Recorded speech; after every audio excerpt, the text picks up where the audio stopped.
नियम बना दिया फिर जाकर के उसको। ठीक है, तो तीनों साइंटिस्ट के नाम आपको पता होने चाहिए, कहाँ कहाँ के थे ये पता होना चाहिए।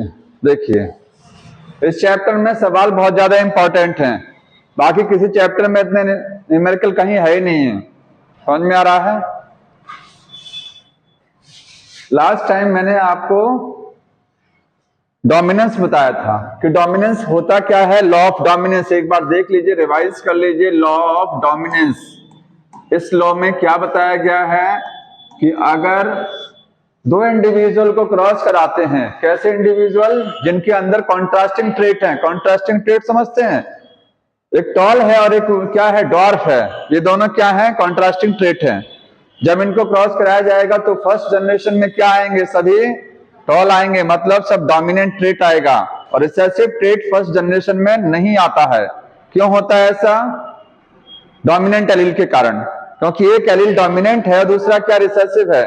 डोमिनेंट एलील रिसेसिव को सप्रेस किए रहता है और पहली जनरेशन में केवल डोमिनेंट फिनोटाइप अपीयर होता है, और F2 जनरेशन में क्या होगा? दोनों अपीयर हो जाएंगे। ठीक है, ये है लॉ ऑफ डोमिनेंस। समझ में आया? तो अब एक चीज समझना है इसमें कि देखिए इसका एक्सेप्शन क्या है। अगर कहा जाए कि एक्सेप्शन क्या है, exception of law of dominance, तीन लॉ हैं टोटल। कौन कौन से हैं तीनों? डोमिनेंस है, law of segregation, law of independent assortment. ठीक, लॉ ऑफ डोमिनेंस का एक्सेप्शन क्या है, और इसका भी एक्सेप्शन है और लॉ ऑफ सेग्रीगेशन का भी है। ये यूनिवर्सल लॉ नहीं है, हर जगह फॉलो नहीं होगा, कुछ जगहों पर ये फॉलो नहीं होगा। ठीक है, इसीलिए एक्सेप्शन है इसमें। और एक्सेप्शन इसके कौन कौन से हैं? पहला है इनकम्प्लीट डोमिनेंस। इनकम्प्लीट डोमिनेंस, जिसने पहले लेक्चर नहीं पढ़ा एक बार फिर से पढ़ लीजिएगा, नहीं तो बताया मैंने पूरा चैप्टर 1% समझ में नहीं आने वाला है ये। और दूसरा क्या होता है? कोडोमिनेंस। तो दो एक्सेप्शन है किसके? लॉ ऑफ डोमिनेंस के। लिख के भी जाइएगा साथ में।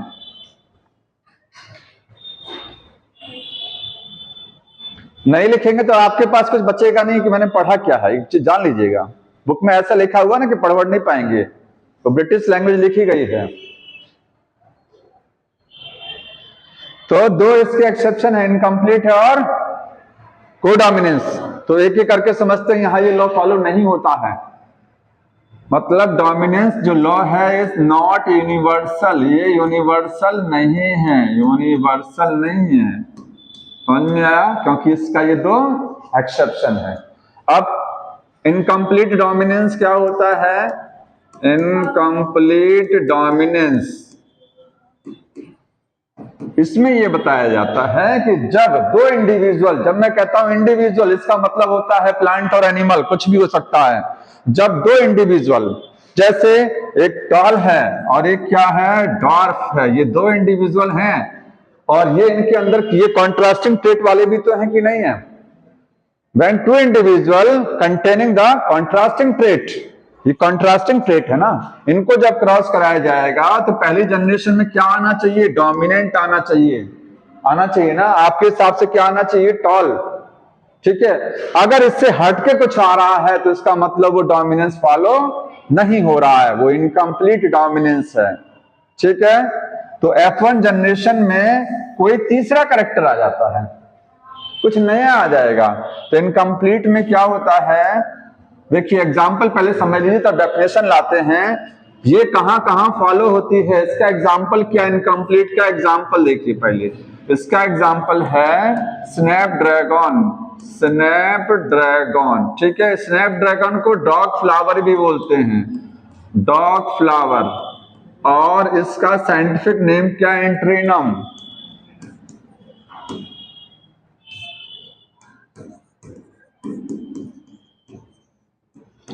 एंट्रीनम मैजस, MAJUS, पूरा नाम इसका ये है। एंट्रीनम शॉर्ट फॉर्म में लिखते हैं। ठीक है, एक यहां फॉलो होगा, दूसरा कहां फॉलो होगा?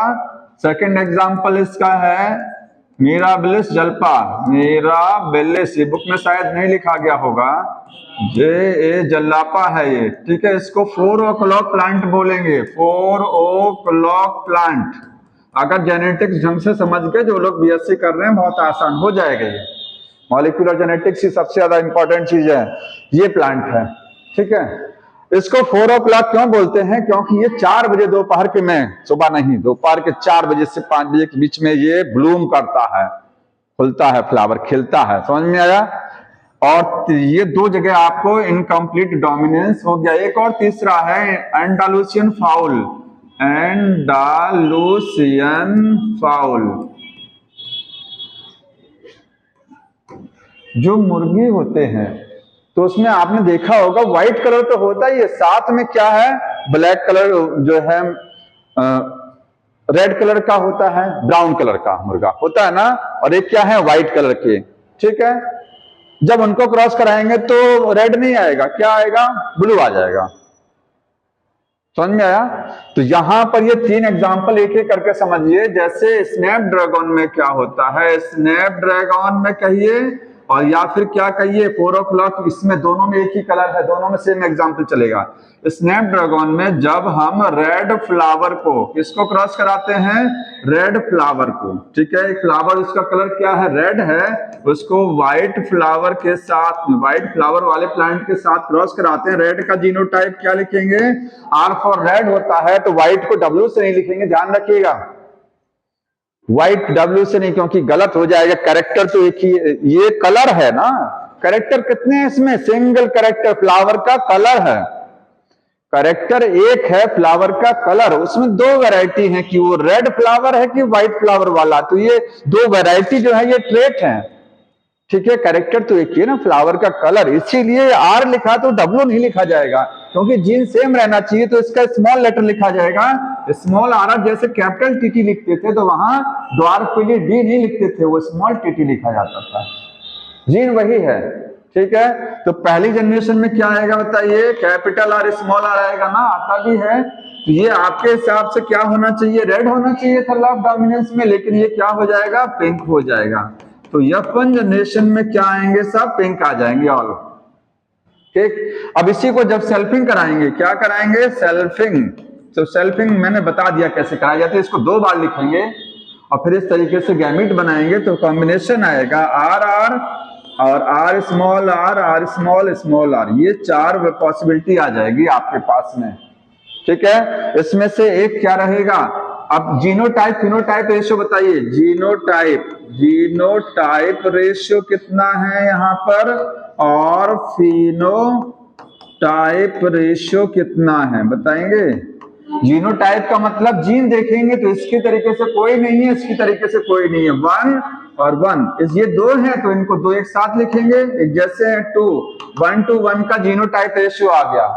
और फिनोटाइप क्या बनेगा, ये बनेगा रेड, क्योंकि आर आर यहाँ रेड है ना, ये बनेगा रेड, ठीक है, ये बनेगा रेड, ये लिख दे रही है आप, ध्यान रखिएगा, रेड है, और ये क्या पिंक बनेंगे और ये व्हाइट बनेगा। तो एक रेड है तो 1 आ गया, पिंक कितने हैं, 2 हैं, 2 हो गया, और व्हाइट कितने, 1। जीनोटाइप भी सेम है और फिनोटाइप भी सेम है। जबकि मेंडल वाले में अगर डोमिनेंस होता तो फिनोटाइप आता 3:1 और जीनोटाइप आता 1:1 आता है ना। तो इनकम्प्लीट डोमिनेंस में एक चीज ध्यान रखनी है कि जीनोटाइप और फिनोटाइप रेशियो सेम रहता है, ठीक है। यहां लिख लीजिएगा कि genotype and phenotype ratio remain same रहेगा। अगर यहीं पर लिख दे कि F1 जनरेशन तो गलत हो जाएगा, फिर गलत हो जाएगा आंसर। F1 में नहीं सेम रहता है, F1 में तो सब पिंक आ रहे हैं, तो F1 में तो 1:1 का रेशियो चलेगा ना, सारे एक जैसे आ रहे हैं। ये F2 की बात हो रही है, ये पहली जनरेशन, ये कौन सी आई सेल्फिंग के बाद, F2 आई। तो जनरेशन भी आपको ध्यान रखना कि वो F1 है कि F2 की बात चल रही है, तो F2 जनरेशन ध्यान रखना है इसको, सेम इन F2, ठीक है। ये बहुत इंपॉर्टेंट लाइन है, दोनों रेशियो सेम रहते हैं इसमें। ऐसे ही अगर आप इसको कराएंगे मिराबिलिस जलापा को, उसमें भी पिंक फ्लावर बनता है पहली जनरेशन में, सेम वही लिखा जाता है, रेड व्हाइट को क्रॉस कराया बन गया पिंक। ठीक है, इस वाले को देख लीजिए, फाउल वाले का। तो एंडालूसियन फाउल, एंडालूसियन फाउल में क्या होगा, अगर हम रेड ऐसा फाउल जिसमें स्किन का कलर या इसके पंख का कलर कैसा है, विंग्स का रेड है, उसको जब क्रॉस कराते हैं किसके साथ, व्हाइट मुर्गे के साथ, व्हाइट के साथ में क्रॉस कराया। ठीक है, एक रेड वाला और एक व्हाइट वाले हैं। ठीक है, क्रॉस कराएंगे तो इनमें क्या बनेंगे, इनमें आप कहेंगे कि रेड आना चाहिए, इसको RR लिखेंगे, और वाई इसको भी, उसको RR सेम वही चलेगा, और फिर वही आना चाहिए। यहाँ पिंक नहीं आएगा, ध्यान रखना है, यहाँ ब्लू आता है। क्या आता है, ब्लू आता है यहाँ पर। तो पहली जनरेशन में क्या आया, ब्लू, जीनोटाइप वही रहेगा, ये F1 हो गई। इसको सेल्फ कराएंगे, सेल्फिंग, तो सेल्फिंग में क्या होगा, वही सेम आएगा, RR, R स्मॉल r, ये स्मॉल 1, रेशियो वही चलेगा, 1:1 का जीनोटाइप और 1:1 का फिनोटाइप। समझ में आया? लेकिन ध्यान रखना, पहली जनरेशन ब्लू आती है यहाँ पर। तो इससे अब डेफिनेशन निकाल लेते हैं कि इनकम्प्लीट डोमिनेंस की डेफिनेशन क्या है। जहां पर देखिए इनकम्प्लीट डोमिनेंस क्या है, इनकम्प्लीट डोमिनेंस में क्या होगा कि पहली जनरेशन में समस्या कहां आ रही है, फर्स्ट में तो ज्यादा आ रही है। पहली जनरेशन में जो डोमिनेंट एलील है वो रिसेसिव एलील को पूरी तरीके से सप्रेस नहीं कर पाया। ये देखिए यहां पर आर क्या है, आर की वजह से क्या आना चाहिए, रेड आना चाहिए ना। अगर कंप्लीट डोमिनेंस होती तो आर इसको सप्रेस कर दिया होता, यहां रेड आता, लेकिन आया क्या, पिंक। रेड और व्हाइट कलर मिला के क्या बन गया, पिंक बन गया, क्योंकि ये आर इसको पूरी तरीके से सप्रेस नहीं कर पाए, इनकम्प्लीट डोमिनेंट दिखा रहा है। डोमिनेंस पूरी तरीके से नहीं है, डोमिनेंस क्या है, अधूरी है, पूरी तरीके से सप्रेस नहीं किया इसने।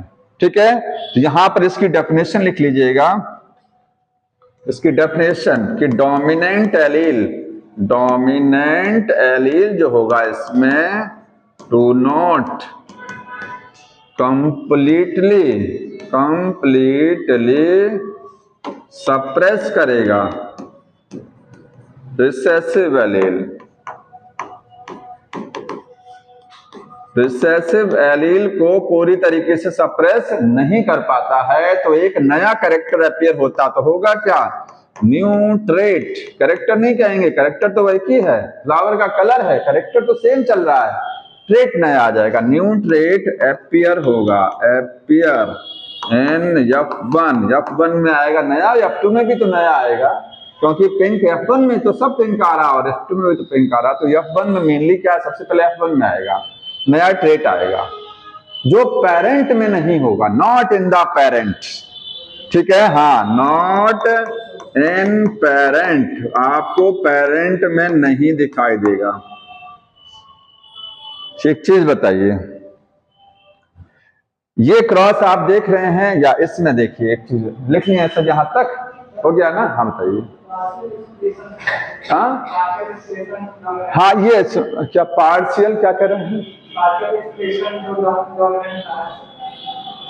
देखिए पार्शियल एक्सप्रेशन ये है कि ये अपने आप को पूरी तरीके से एक्सप्रेस नहीं कर पा रहा ना, ये इसको मौका नहीं मिल रहा कि अपना असर दिखाने को। आर भी जैसे ये क्या है, आर राउंड, आर की वजह से क्या बनना चाहिए था, रेड, तो रेड अपना पूरा असर नहीं दिखा पा रहा है। अगर पूरा असर दिखा देता तो रेड बन जाता, वो अधूरा असर हुआ, तो व्हाइट वाले ने भी थोड़ा अपना असर दिखाया तो बन गया पिंक। ये पार्शियल एक्सप्रेशन हो रहा है, ये ब्लेंडेड इनहेरिटेंस में आता है। इनकम्प्लीट डोमिनेंस किसका एग्जांपल है, ब्लेंडेड इनहेरिटेंस। ब्लेंडेड जानते हैं, मिक्सिंग हो जा रही है, रेड और व्हाइट को मिक्स करके क्या बना, पिंक बना ना। पहली जनरेशन में जो कलर आया वो मिक्स होके आया कि नहीं आया, ब्लेंडिंग हो गई, रेड और व्हाइट दोनों की क्या हो गई, मिक्सिंग हो गई है। तो इसीलिए इनकम्प्लीट डोमिनेंस को और क्या कह सकते हैं, इसको बोलते हैं blended inheritance. Blended blended inheritance. ठीक है, क्योंकि पहली जनरेशन में दोनों कैरेक्टर क्या होके आ रहे हैं, मिक्स होके आ रहे हैं। समझ में आ रहा है, आया? तो ये 3 एग्जाम्पल इसके हैं, ये याद रखिएगा। ये हो गया इनकम्प्लीट डोमिनेंस। हाँ, एक चीज हम बताने जा रहे थे, अब आप हमको ये बताइए, कि अगर हम क्रॉस करा रहे हैं कैपिटल टीटी को स्मॉल टीटी के साथ में और F1 जनरेशन ये आ रही है, ठीक है, इसको सेल्फिंग कराएंगे तो ये आएगा, ये इस तरीके से आएगा, ठीक है। अब आप यहाँ ये बताइए, ये F1 हो गई और ये F2 हो गई, F3 नहीं लाते हैं, बस हमको केवल पढ़ना कहाँ तक है, F3 भी आएगा, सेल्फिंग से F2 तक ही सीमित रहना है। अब बताइए इस वाले में ये रिजल्ट आया F2 का, इसमें कितने प्लांट ऐसे हैं जो F1 जनरेशन से मैच कर रहे हैं, तो इसमें आप कहेंगे 2 इंडिविजुअल हैं जो क्या हैं, F1 से मैच कर रहे हैं। इसमें कितने पेरेंटल टाइप के प्लांट बने, बताइए कितने F2 जनरेशन में ऐसे प्लांट आ रहे हैं जो पेरेंटल टाइप के हैं, कौन कौन से पेरेंटल हैं बताएंगे, पेरेंटल कौन कौन से हैं, यहां से देखिए, यहां से देखेंगे, ये पेरेंट शुरुआत वाले थे ना, ये वाला और ये वाला, ये तो रिकॉम्बिनेंट्स आया, रिकॉम्बिनेंट का मतलब जो मिक्सिंग होके आए, पेरेंटल ये वाले हैं, ये और ये 2 पेरेंटल हैं, ठीक है, समझ में आ रहा ना। तो पेरेंटल पूछा जाएगा तो ये और ये रहेंगे आपको, ये हो गया इनकम्प्लीट। दूसरा कौन सा है, कोडोमिनेंस, देखिए कोडोमिनेंस, अभी एक चीज मैंने छोड़ दिया है, कौन सा वाला, डोमिनेंस का कॉन्सेप्ट छोड़ा इसमें, जो स्टार्च ग्रेन वाला है, और जो बुक में दिया अभी मैं उसको फिर से आगे बताऊंगा, ये पहले दोनों खत्म कर ले जाएं, इसके बाद बाकी मैटर बचा हुआ है इसमें, उसको बताएंगे, फिर क्वेश्चन कराएंगे। कोडोमिनेंस में क्या होता है, को का मतलब साथ साथ, अगर 2 डोमिनेंट एलील अपने इफेक्ट को, जैसे मान लीजिए 2 लोग हैं, दोनों लोग क्या है, अपने आप में बॉस हैं, कोई किसी से कम नहीं है, तो दोनों अपना असर दिखाएंगे कि नहीं दिखाएंगे, जब कोई किसी से कम नहीं है तो दोनों अपना असर दिखाएंगे। यहां यही होता है कि 2 डोमिनेंट एलील अपने असर को क्या है, एक्सप्रेस करते हैं, एक साथ एक्सप्रेस करते हैं, कोई किसी से कम नहीं है, कोई किसी को यहां सप्रेस नहीं करेगा, पूरी तरीके से भी नहीं करेगा, अधूरा भी नहीं करेगा। इनकम्प्लीट में सप्रेस तो करता है लेकिन अधूरा करता है, यहां सप्रेस नहीं होगा, दोनों डोमिनेंट एलील अपने इफेक्ट को दिखाएंगे, ठीक है। यहां क्या है, बोथ लिख लीजिएगा इसको, यहां लिखेंगे both dominant allele, both dominant allele show their effect, अपना है, या बोथ एलील लिखिएगा, यहां पर दोनों allele, both alleles show their effect in F1, पहली जनरेशन में दोनों एलील क्या करेंगे, अपने इफेक्ट को दिखाएंगे, इसको बोलते हैं कोडोमिनेंस, ठीक है। एग्जाम्पल क्या अगर इसका होगा, एग्जाम्पल बताएंगे कोई, ब्लड ग्रुप AB, जो ब्लड ग्रुप AB है वो किसका एग्जाम्पल है, कोडोमिनेंस का। और एक और है सिकल सेल एनीमिया, अभी आप नोट कर लीजिए, ठीक है, वो भी इसी का एग्जाम्पल है, कोडोमिनेंस, इसको सिकल सेल एनीमिया आगे पढ़ाना है, इसलिए इसको अभी नहीं बताना है आपको, ठीक है, केवल ब्लड ग्रुप समझिए, आगे का जो आपकी बुक में दिया है अच्छा खासा दिया है ब्लड ग्रुप, तो पहले हम समझते हैं कि ब्लड ग्रुप के बारे में थोड़ा सा जान लीजिए और फिर समझाएंगे कि ये कोडोमिनेंस में कैसे आता है। देखिए ब्लड ग्रुप क्या है, एक कैरेक्टर है कि नहीं है, बताइए, जो ब्लड ग्रुप है वो क्या है, एक कैरेक्टर है, वो एक क्या है, वो कैरेक्टर है। कितने फिनोटाइप है, कितने तरीके के ब्लड ग्रुप होते हैं, 4, तो कितने फिनोटाइप कहेंगे, 4, ठीक है। तो एक कैरेक्टर है और इसमें आप कहेंगे 4 फिनोटाइप्स होते हैं, 4 फिनोटाइप्स आपको ब्लड ग्रुप में क्वेश्चन आता है, कितने फिनोटाइप ब्लड ग्रुप में, 4 हैं, कौन कौन से हैं चारों, A blood group, B, A B और ओ, ये 4 फिनोटाइप हैं, 4 तरीके के ब्लड ग्रुप होते हैं, लेकिन जीनोटाइप 4 नहीं होते हैं। क्यों नहीं होते हैं वो समझिए, क्योंकि ब्लड ग्रुप एक कैरेक्टर, और कैरेक्टर किससे डिसाइड होता है, तो कहेंगे कैरेक्टर होता है जीन से। तो ब्लड ग्रुप जो है उसका जो जीन है वो जीन कौन कौन सा वो है, आई जीन। क्या बोलते हैं इसको, आई जीन बोलते हैं। ठीक है, आई जीन से ब्लड ग्रुप डिसाइड होता है। और कितनी आई जीन होती है, जैसे हर कैरेक्टर में एक कैरेक्टर कितने एलील से होता है, 2 एलील, इतना पता होगा ना। जैसे प्लांट की हाइट एक कैरेक्टर है, उसके लिए कितने एलील हैं, 2 एलील हैं, है कि नहीं है। और सीड का शेप है, उसके लिए कितने एलील हैं, 2, आर और आर, स्मॉल आर। जितने भी कैरेक्टर होते हैं सबके लिए 2 एलील होते हैं, लेकिन ब्लड ग्रुप एक ऐसा कैरेक्टर है इसके लिए 3 एलील्स होते हैं। कितने एलील बनाए गए हैं, 3 हैं। तो ब्लड ग्रुप के लिए जो जीन है, क्योंकि एलील्स को हम जीन भी कहते हैं, ठीक है, यहां आप ऑब्लिक करके एलील्स लिखेंगे, वो एलील्स कितने होंगे, 3 होते हैं, आई ए, ठीक है, और आई बी और आई ओ। आई ओ को हम स्मॉल आई भी लिख सकते हैं, ये कैपिटल लिखा गया है, आई ओ को हम स्मॉल आई भी लिख सकते हैं। तो 3 एलील होते हैं ब्लड ग्रुप के लिए।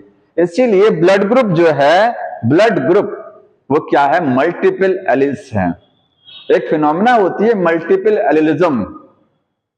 जब एक कैरेक्टर 2 से ज्यादा एलील से डिसाइड होता है तो उस फिनोमेना को क्या बोलते हैं, मल्टीपल एलीलिज्म। तो यहां लिख लेंगे ये क्या है, मल्टीपल एलील्स है, मल्टीपल एलीलिज्म बोलते हैं, एलीलिज्म। इसका मतलब क्या है, व्हेन, नोट करते रहेगा, व्हेन वन कैरेक्टर, एक कैरेक्टर, जब एक कैरेक्टर डिसाइड होगा, डिसाइड या कंट्रोल होगा, control by more than 2 alleles, more than 2 alleles, 2 alleles से ज्यादा एक जब किसी कैरेक्टर में इन्वॉल्व हो जाएंगे तो इसको बोलेंगे मल्टीपल एलीलिज्म। ब्लड ग्रुप उसका एक एग्जांपल है, 3 एलील्स रिस्पॉन्सिबल होते हैं। बस ये एक एग्जांपल भी है मल्टीपल एलीलिज्म का।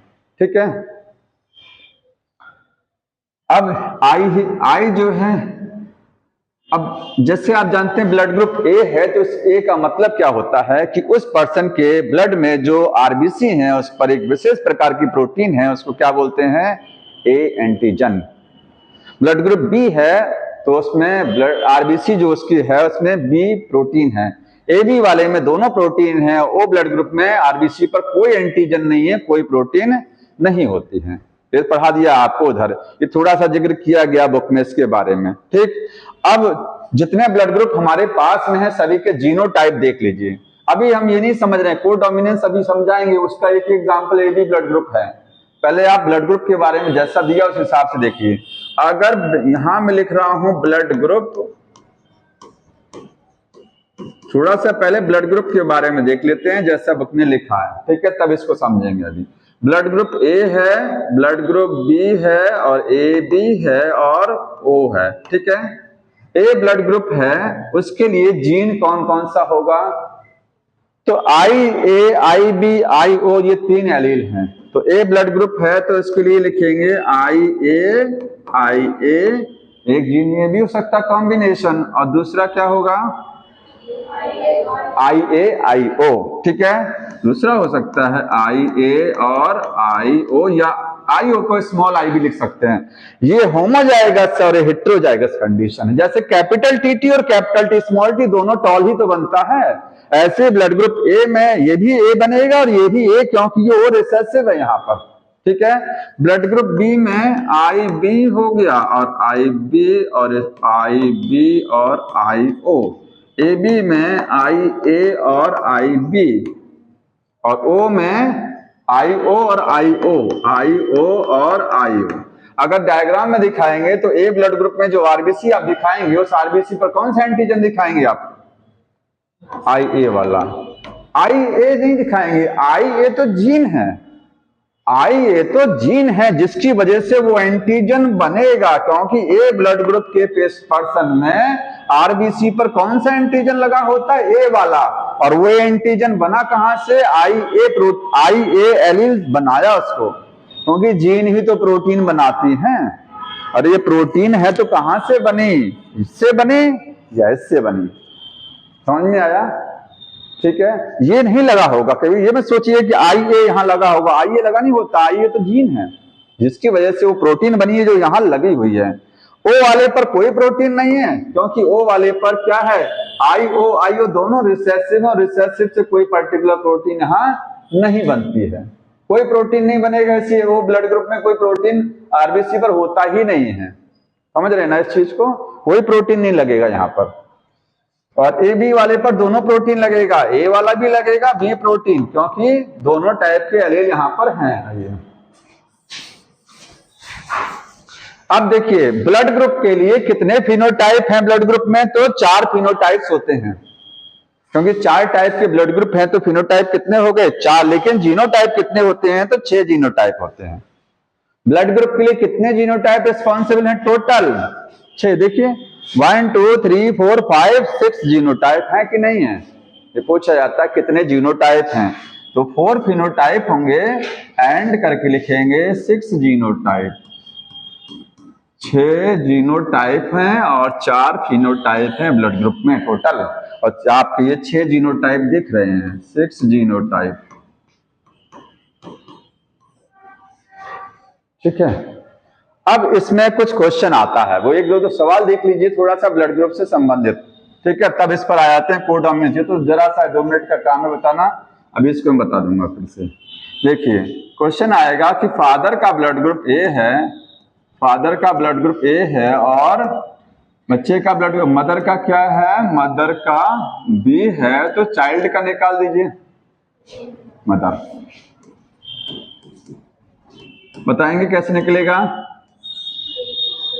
तो आप ब्लड ग्रुप निकालने के लिए सीधे आप जीन पर जाएंगे कि इसके जीन कौन कौन से हैं, तो आई ए में मैं क्या लिखूं बताइए, आई ए एक पॉसिबिलिटी ये भी है, और एक पॉसिबिलिटी ये भी है कि आई ए और आई ओ कौन सा वाला लिखा जाएगा,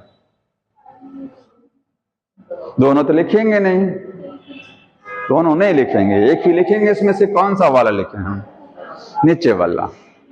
हेट्रोजाइगस कंडीशन लिखी जाती है, ध्यान रखिए कभी होमोजाइगस नहीं लिखेंगे आप।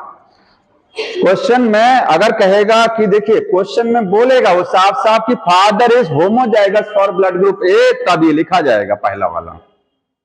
समझ रहे हैं ना, ये चीज नोट कर लेंगे, मैं नोट कर दूंगा। क्वेश्चन में बोलेगा कि father is homozygous for blood group A, blood group A के लिए होमोजाइगस है, तब आप लिखेंगे ये, और कुछ नहीं बोल रहा है तो आप लिखेंगे ये हेट्रोजाइगस कंडीशन।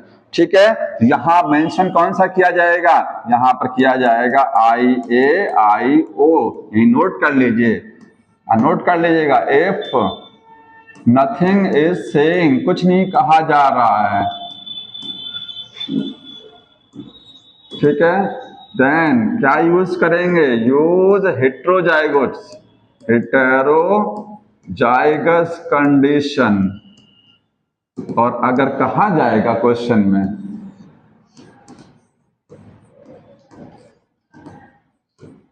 होमोजाइगस और हेट्रोजाइगस,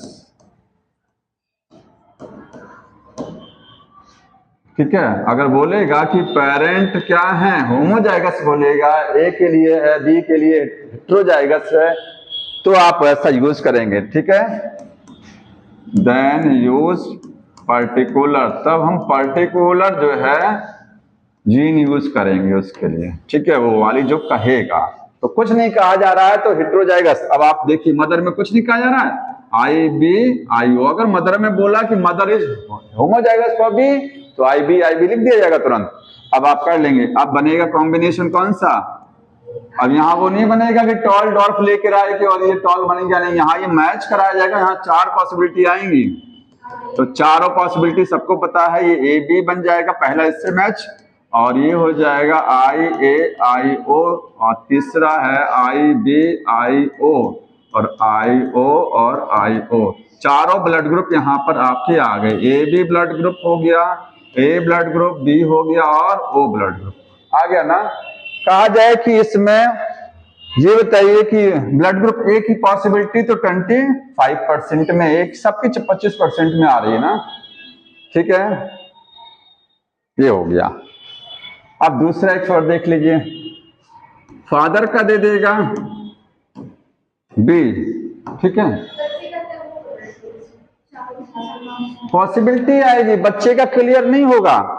क्या कभी क्लियर होता? नहीं, पॉसिबिलिटी आती है इसमें से। होगा एक, ध्यान रखिएगा, होगा एक, क्योंकि चाइल्ड तो एक ही बनेगा ना। इसमें से कोई भी हो सकता है, 25% सबकी पॉसिबिलिटी है। जैसे लड़का लड़की बनने की पॉसिबिलिटी 50-50% की होती, बस यहाँ बनेगा तो एक ही, ठीक। अगर फादर का ब्लड ग्रुप दे दिया गया है बी और मदर का पूछा गया है क्या होगा, और बच्चे का ब्लड ग्रुप दे दिया जा रहा है, तो उससे मदर का भी निकलेगा। चाइल्ड यहां पर दिया गया है ए बी, चाइल्ड का कौन सा दे दिया गया है? ए बी, या सोचिए बी दे दिया गया, कुछ भी आप कोई भी करके देख लीजिएगा। तो ए बी है, तो अब आप मदर का बता सकते हैं। तो देखिए, तो इसके लिए आपको यहां से देखना पड़ेगा, यहां से इसका फिक्स है कि नहीं है। ए आई बी इसका फिक्स हो गया। अब यहां से क्या है, जब ये फिक्स हो गया तो जाहिर सी बात है कि एक आई ए तो यहां से आया नहीं होगा, क्योंकि ये बी है। बी वाले में तो आई ए होता नहीं है, होता कहीं बी वाले में दो ही पॉसिबिलिटी तो होती है, I B I O, I B I B होता ना। तो यहां तो ए यहां से नहीं आया होगा, जाहिर सी बात है। यहां से कौन आया होगा? बी। तो एक तो आप 100% लिख देंगे, तो ये वाला एलील कहां से आया होगा? यहां से। भाई एक फादर से आता है, एक मदर से आता है, तो ये आया फादर से आया। अब दूसरा वाला कौन सा होगा? अब दूसरा वाला कुछ भी हो सकता है। यहां पर यहां वो नहीं कहेंगे कि नहीं नहीं आपने बताया कि ये हेट्रोजाइगस, नहीं, यहां दोनों हो सकते हैं। ये दो तरीके के सवाल है। अगर फादर का दिया जा रहा है और मदर का बच्चे का पूछा जा रहा है, तो आप यहाँ हेट्रोजाइगस लगाएंगे। और अगर बच्चे का दिया जा रहा है और फादर मदर का पूछा जा रहा है, तो दोनों पॉसिबिलिटी यहाँ दिखाएंगे उनको कि ये दोनों पॉसिबिलिटी हो सकती हैं। समझ में आ रहा है? तो यहाँ पर आई बी भी हो सकता है, ठीक है, क्योंकि बी है। और दूसरी पॉसिबिलिटी है, बी के स्थान पर क्या लिख सकते हैं? आई ओ लिख सकते हैं, मतलब आई बी और आई ओ, ये दोनों एलील जीन कॉम्बिनेशन पॉसिबल हैं, ठीक। मदर में से ए आया होगा, क्योंकि बी तो फादर से आया, तो ये कहां से आया होगा? आई ए। तो जाहिर सी बात है, जब ए है, आप बताइए बगल में क्या लगाएं हम? अब बगल में जितना आप जानते हैं वो लगाइए। बगल में आप आई ए लगाएंगे तो बनेगा ए ब्लड ग्रुप मदर का हो सकता है। अगर बगल में इसके बी लगाएंगे, बी भी लगा सकते हैं, तो क्या बनेगा? ए भी ब्लड ग्रुप बनेगा। और बगल में आई ओ लगाएंगे तब ए बनेगा, मतलब ये दो ब्लड ग्रुप पॉसिबल है। पॉसिबिलिटी दिखाई जाती है आपको यहाँ पर, ए और ए बी। यहाँ पर आप ये नहीं कहेंगे बी वाला नहीं पॉसिबल है, क्योंकि ए है बगल में ना, तो बी कैसे हो जाएगा? आ रहा है कि नहीं आ रहा समझ में? बताइए, आ रहा है ना? तो चाइल्ड से जब दे करके फादर या पेरेंट का पूछा जाएगा, तो आप दोनों पॉसिबिलिटी बताएंगे। अगर फादर का दिया गया है और चाइल्ड पूछा जा रहा है, तो फादर में एक ही पॉसिबिलिटी लगाएंगे, क्योंकि अगर फादर में दोनों लगा दिए तो खिचड़ी बन जाएगा, तो आप कर ही नहीं पाएंगे सवाल। तब आप सवाल कैसे करेंगे? सोचिए, मैं यहाँ आई ए और आई ए लगा दूं, तो बताइए कैसे मैच कराएंगे? इससे कराएंगे कि इससे कराएंगे? नहीं करा पाएंगे ना। इसलिए कहा जाता है कि होमोजाइगस लिखा जाता है। लेकिन यहाँ तो आपसे पूछा जा रहा है, यहाँ को मैच नहीं कराया जा रहा, तो यहाँ आप दोनों लिखेंगे, दोनों पॉसिबिलिटी दिखाएंगे, ये भी हो सकता है और ये भी हो सकता है, ठीक है। तो चाहिए इसको नोट कर लीजिए। इस वाले दोनों क्रॉस है, इसमें ऐसे आपको क्वेश्चन मिल जाएगा।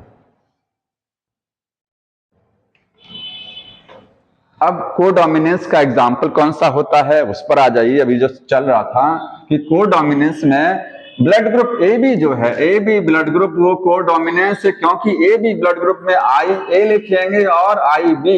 हम जानते हैं, बताइए इसमें कितने डोमिनेंट एलील हैं? ब्लड ग्रुप एक कैरेक्टर है, उसमें 3 एलील हैं, 1 2 3, ये डोमिनेंट, ये डोमिनेंट, ये रिसेसिव है वो, ठीक।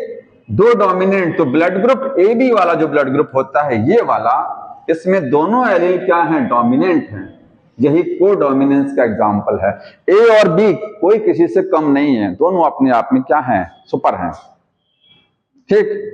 यहां ऐसा नहीं होगा कि ए बनेगा और ये बी को सप्रेस कर देगा, बी ए को सप्रेस कर देगा, ऐसे कोई सिस्टम नहीं है, कोई किसी को सप्रेस नहीं करेगा। तो ब्लड ग्रुप ए बी किसका एग्जाम्पल होता है? कोडोमिनेंस का होता है। एक एग्जाम्पल ये हो गया कोडोमिनेंस का, ठीक है। सिकल सेल एनीमिया आगे बता देंगे आपको, कोडोमिनेंस का एग्जांपल में है। एक एग्जांपल और देख लीजिए, यहीं लिखिएगा। स्किन कलर, जो स्किन कलर होगा ऑफ कैटल्स, जानवरों का, वो देख लीजिए, वो भी कोडोमिनेंस में आता है।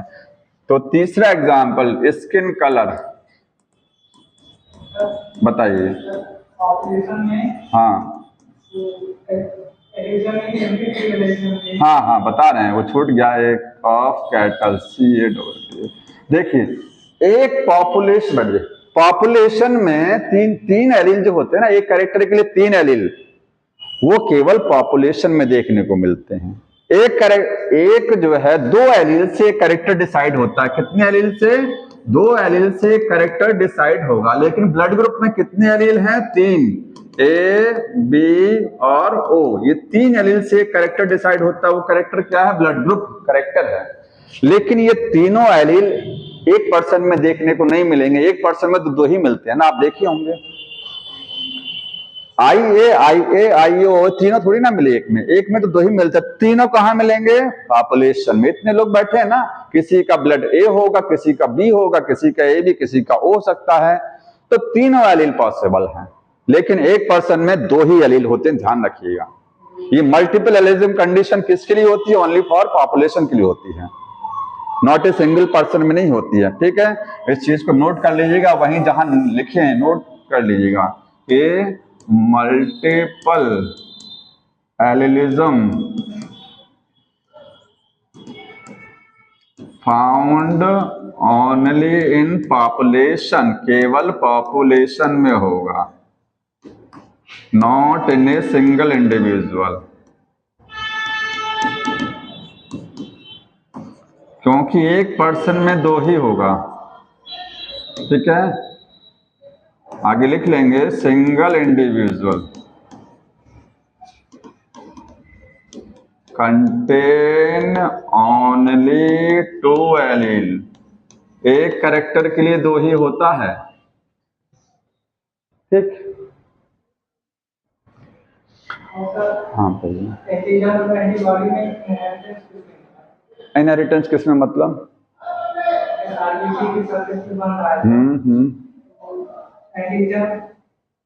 हाँ, इनहेरिटेंस एंटीजन का होता, कभी एंटीबॉडी का इनहेरिटेंस नहीं होता, ध्यान रखिएगा। इनहेरिटेंस का मतलब अगली जनरेशन में जो जा रहा है, ब्लड ग्रुप जा रहा है ना, तो फादर से बच्चे का ब्लड ग्रुप आया, ए बी जो भी आया, तो क्या चीज गई? तो कहेंगे वो एंटीजन वाली जीन गई थी, जो ब्लड ग्रुप के ऊपर एंटीजन बना हुआ है ना, ए और बी, उसकी जीन गई थी, वो क्रोमोसोम पर लगी होती है। एंटीबॉडी तो प्लाज्मा में होती है, एंटीबॉडी कभी ट्रांसफर नहीं होती है, एंटीबॉडी नहीं जाती, एंटीजन का जीन ट्रांसफर होता है। अब स्किन का कलर कैटल्स में, जानवरों में आपने देखा होगा, गाय वगैरह होती हैं, पता लगा ब्लैक कलर की काऊ है, ये ब्लैक स्किन वाली है, ब्लैक स्किन, ठीक है, काऊ। और दूसरा क्या है, लिखेंगे इन काऊ कैटल्स, ये किसमें हो रहा है? कैटल्स में। एग्जाम्पल क्या है? काऊ, तो ब्लैक स्किन वाली है, और एक क्या है? व्हाइट स्किन वाली है। ठीक है, जिस पर व्हाइट हेयर्स हैं। एक्चुअली स्किन का कलर नहीं होता है, अगर जानवर का कलर ब्लैक है तो उसके बालों का कलर होता है, ध्यान रखिएगा, स्किन का कलर नहीं, वो उसके हेयर का कलर होता है। ठीक है, लिख दो, भले दिया है। तो बनना क्या चाहिए? ये ब्लैक है तो आप यहां पर बनेगा, देखिए अगर इसमें आएगा ब्लैक एंड व्हाइट स्पॉट, कभी कभी दोनों आ जाएंगे। ठीक है, व्हाइट स्पॉट, ब्लैक कलर भी आएगा। जो जानवर देखते हो ना, ब्लैक, कुछ पार्ट ब्लैक है, कुछ व्हाइट है। घोड़े में देखे होंगे, गर्दन पर पता लगा लाल लाल है, पूरा बॉडी सफेद है, केवल गर्दन पर रेड, स्किन हेयर कैसे रेड वाले हैं, ब्राउन है, होता ना। वो कैसे बना? वो एक पूरा रेड हॉर्स से, पूरा एक हॉर्स जिसकी पूरी स्किन रेड थी और एक व्हाइट से क्रॉस कराया गया, तो पहली जनरेशन में क्या आया? दोनों आ गया, रेड भी आ गया, व्हाइट भी आ गया, दोनों डोमिनेंट, दोनों एलील एक साथ डोमिनेंट हो गई। समझ में आ रहा है? ऐसे यहां पर है, ब्लैक स्किन व्हाइट स्किन को जब क्रॉस कराते हैं तो अगर डोमिनेंस फिनोमेना के अकॉर्डिंग आना क्या चाहिए, इसमें से एक आना चाहिए था। अगर इनकम्प्लीट डोमिनेंस होती तो ब्लैक और व्हाइट मिलकर ग्रे कलर आना चाहिए था ना।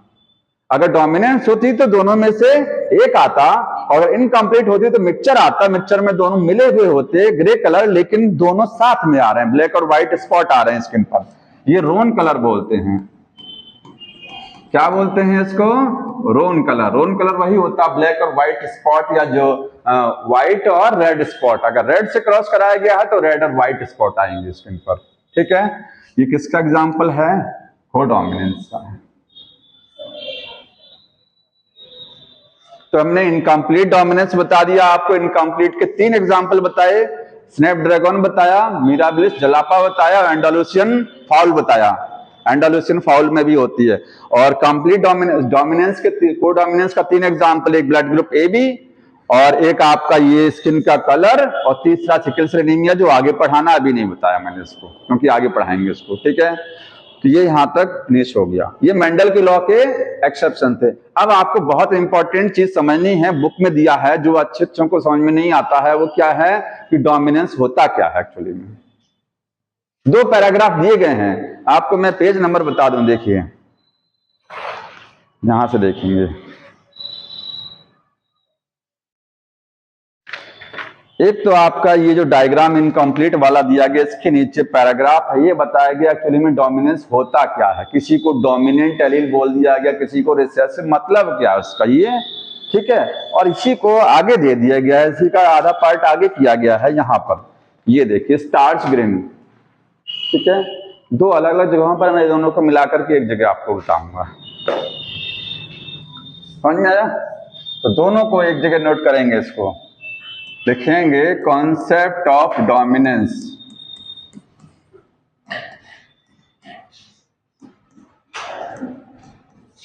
वास्तव में डोमिनेंस होती क्या है, इसमें आपको 2 चीजें केवल समझनी है।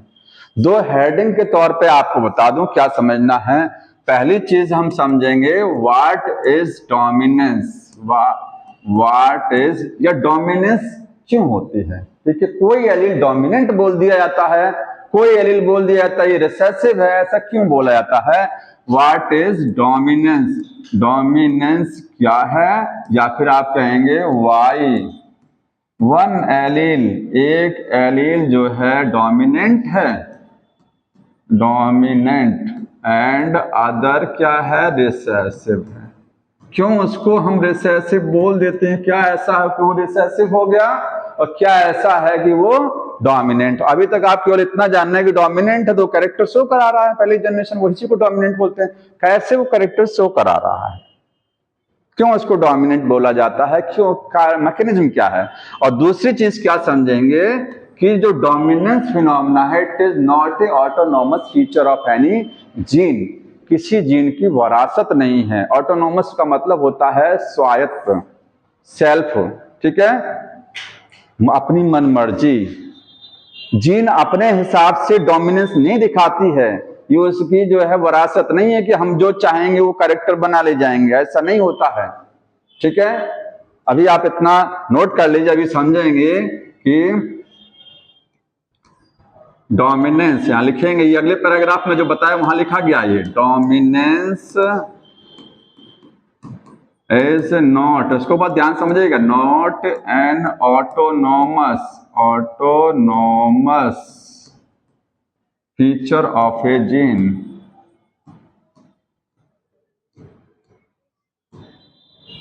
एक ही जीन डोमिनेंस भी दिखा सकती है, और वही जीन रिसेसिव भी दिखा सकती है, सॉरी इनकम्प्लीट डोमिनेंस भी दिखा सकती है। अभी तक आप कितना जानते हैं, या तो डोमिनेंस फुल्ली है, और इनकम्प्लीट डोमिनेंस जब पढ़ते हैं तो उसका एग्जाम्पल हम लोग अलग से लेते हैं ना, दूसरा एग्जाम्पल। लेकिन यहां क्या है, एक ही जीन, एक जगह वो कंप्लीट डोमिनेंस दिखा रही है और दूसरी जगह वो इनकम्प्लीट दिखा रही है, सेम जीन है। ठीक है, अभी तक ऐसा नहीं हुआ था ना कि एक ही जीन डोमिनेंस भी दिखा रही हो, एक ही जीन क्या इनकम्प्लीट डोमिनेंस दिखा रही हो, अलग अलग जीन थी वहां। ठीक, समझ में आ रहा ना ये। तो देखिए, दोनों के पहले ये वाला पॉइंट समझना है कि कोई भी चीज डोमिनेंस कैसे होती है। तो देखिए, पहला नंबर नोट कर लीजिएगा, इसी को समझने जा रहे हैं, डोमिनेंस। जो डोमिनेंस है, तो डोमिनेंस क्यों है, इसका एक बुक ने एग्जाम्पल लिखा है। सपोज करेंगे कि एग्जाम्पल के तौर पर, ठीक है, एक एग्जाम्पल लेंगे आप यहां पर। एग्जाम्पल क्या लेंगे, मान लीजिए कोई जीन है, ठीक है, कोई जीन है, ध्यान से समझिए, कोई जीन है, वो एक प्रोडक्ट बनाती है। इतना सबको पता होगा कि कैरेक्टर कैसे आता है बॉडी में, जीन क्या करती है, एक प्रोडक्ट बनाती है, वो प्रोडक्ट की वजह से कोई कैरेक्टर बॉडी में डेवलप होता है। जैसे प्लांट की हाइट बढ़ी तो हाइट बढ़ाने के लिए कोई ना कोई प्रोटीन तो रिस्पॉन्सिबल होगी, तभी तो हाइट बढ़ी, तभी तो टॉल आया। तो उसमें वो जो जीन थी उसने कुछ प्रोडक्ट या प्रोटीन बनाया होगा जिसकी वजह से वो टॉल हो गया और ड्वार्फ हो गया। इसका मतलब प्रोटीन नहीं बनी होगी या कम बनी होगी, तो वो पौधा क्या बन गया, ड्वार्फ बन गया। तो जीन ही तो जिम्मेदार है उसकी। तो जीन क्या करती है, प्रोडक्ट बनाती है। हम इस प्रोडक्ट को आप एंजाइम समझ लीजिए। क्या है एंजाइम? एंजाइम्स पता है ना? एंजाइम कहां से बनते हैं? एंजाइम है प्रोटीन। कहां से बनते हैं? जीन से बनते हैं, इतना पता। सपोज करिए कि एक जीन है जो क्या कर रही है, एंजाइम बना रही है, और वो एंजाइम क्या करता है, वो किसी सबस्ट्रेट को किस में कन्वर्ट कर देता है, वो प्रोडक्ट में बदल देता है। अब प्रोडक्ट दो जगह लिख दिया गया तो इसको आप कंफ्यूज मत करिएगा, ये जीन का प्रोडक्ट है, इसको प्रोडक्ट यहां से हटा देंगे, ठीक है, तब आपको क्लियर कट समझ में आएगा। एक जीन है जो क्या बना रही है, एंजाइम बना रही है, और वो एंजाइम क्या कर रहा है, वो एंजाइम किसी भी सबस्ट्रेट को, एक पर्टिकुलर सबस्ट्रेट को प्रोडक्ट में बदल दे रहा है। इतना जानते होंगे ना, एंजाइम वाले चैप्टर में है। और प्रोडक्ट की वजह से कोई कैरेक्टर बॉडी में आ गया, ठीक है, उसकी वजह से कोई फिनोटाइप कंट्रोल हो रहा है। फिनोटाइप क्या हो रहा है, कंट्रोल हो रहा है। कोई फिनोटाइप डिसाइड हो रहा है, जैसे टॉल है और डॉर्फ है कि नहीं है? ठीक, तो आ रहा है कि नहीं है? एक जीन, सपोज करिए कि जीन है कि एंजाइम बना रही है, एंजाइम क्या है, बॉडी में कोई रिएक्शन चला रहा है। अगर सोचिए एंजाइम नहीं बनेगा तो ये रिएक्शन नहीं चलेगा, वो प्रोडक्ट नहीं बनेगा और वो फिनोटाइप नहीं आएगा जो आना चाहिए, चेंज हो जाएगा फिनोटाइप, ठीक है, तो रिएक्शन बंद हो जाएगी ना बॉडी में। और अगर ये जीन बढ़िया, एंजाइम बढ़िया बन रहा है ज्यादा तो रिएक्शन चलेगा, अगर ये कम बन रहा है तो रिएक्शन डिस्टर्ब, नहीं बनेगा तो रिएक्शन बंद। इतना जानते हैं हमें, ठीक है। अब देखिए, अगर ये जीन नॉर्मल है, ये जीन क्या है, नॉर्मल है। अगर लिखेंगे, दो पॉइंट हैं, ए नंबर, इफ जीन क्या है, जीन ये नॉर्मल है। नॉर्मल को हम लोग कई नाम से बुक में लिखा है, अनमॉडिफाइड। अगर जीन क्या है, अनमॉडिफाइड है, उसमें कोई मॉडिफिकेशन, कोई म्यूटेशन नहीं हुआ, या अनम्यूटेटेड। जानते हैं म्यूटेशन से क्या होता है, जीन चेंज हो जाती है, होता ना उत्परिवर्तन। उत्परिवर्तन से क्या होता, जीन में चेंज हुआ, तुरंत प्रोडक्ट या तो गड़बड़ बनेगा या तो बनेगा ही नहीं, ठीक है, हाँ गड़बड़ भी बन सकता है। तो जीन नॉर्मल है या अनमॉडिफाइड है या अनम्यूटेटेड है, कोई म्यूटेशन नहीं हुआ है, या इसी को कहेंगे वाइल्ड। वाइल्ड को आपको बताया था, वाइल्ड का मतलब होता है नेचुरल, जंगली नहीं कहेंगे उसको, नेचुरल, ठीक है। वाइल्ड जीन है, या तो जीन क्या है, वाइल्ड है। इतनी चीजें हैं, देखिए सब एक साथ। नॉर्मल जीन है, नॉर्मल वो नेचुरल है एकदम, कुछ समस्या नहीं है उसमें, अनम्यूटेड है, म्यूटेशन नहीं है, मॉडिफिकेशन नहीं है कोई उसमें। अगर इतनी चीजें हैं तो क्या होगा, तब जो है ये जीन क्या करेगी, एक एंजाइम बनाएगी और एंजाइम से वो फिनोटाइप कंट्रोल होगा, ठीक है। तो यहीं पर मैं डायरेक्ट लिख दे रहा हूं, फिर वो जीन क्या करेगी, वो जीन जो है एक एंजाइम बनाएगी और एंजाइम से क्या होगा, प्रोडक्ट बनेगा, और उस प्रोडक्ट से कोई कैरेक्टर डिसाइड होगा, मतलब जिसको बोलते हैं फिनोटाइप कंट्रोल होगा। हाँ बताइए। हाँ, एंजाइम ट्रांसफर नहीं हो रहा, एंजाइम किसी सबस्ट्रेट को प्रोडक्ट में बदलता है। अरे बॉडी में सबस्ट्रेट होते ना प्लांट एनिमल में, तो सबस्ट्रेट को प्रोडक्ट में जब बदलेगा तभी तो रिएक्शन चलेगा। अरे रिएक्शन ही नहीं चलेगी सोचिए तो कैसे कोई कैरेक्टर कंट्रोल होगा, कैसे कोई प्रोडक्ट बनेगा, ठीक है। यहां तक हो गया। अब दूसरा केस क्या है, एक तो ये हो गया, तो जान रहे, इतना अब आप जान रहे हैं, ठीक है। मैंने इसलिए को नाम बता दिया है क्योंकि अभी नाम आएगा आगे। मान लीजिए इस जीन में क्या हो गया, चेंज हो गया, ये जीन मॉडिफाइड हो गई, ठीक है। इसी एक चीज और, इसी को डोमिनेंट भी बोलते हैं। जो जीन डोमिनेंट है वो जीन क्या करती है, अपना असर क्यों दिखाती है, क्योंकि वो बढ़िया तरीके से काम कर रही होती है, उसमें कोई समस्या नहीं होती है। वो एकदम डोमिनेंट वाली जीन है तो टॉल बना के रख दिया, नहीं बना के रख दिया, यही डोमिनेंट वाली जीन है। इसी को आप क्या लिखेंगे, अगर जब बाबा बार बार बोलते हैं तो ये डोमिनेंट वाली जीन है, ठीक है, यही डोमिनेंट जीन भी कह सकते हैं इसको आप। समझ में आ रहा है? अब देखिए, अगर जीन में चेंज हुआ, जैसे कहते हैं कि रिसेसिव है ये जीन, तो रिसेसिव है तो क्यों रिसेसिव है, कोई समस्या हुई होगी तभी तो प्लांट बोना बन गया। रिसेसिव क्यों होगी वो देखिए, वही बताने जा रहे हैं वो रिसेसिव कैसे हो गई। ठीक है, कोई कैरेक्टर रिसेसिव होता है, कोई डोमिनेंट होता है, क्यों डोमिनेंट में ये आपको समझा दिया है कि सब कुछ सही है। अब दूसरा केस ये है कि मान लीजिए यहां पर देखिएगा, ये 3 लाइनें बुक में लिखी गई है, नीचे वही समझाने जा रहे हैं।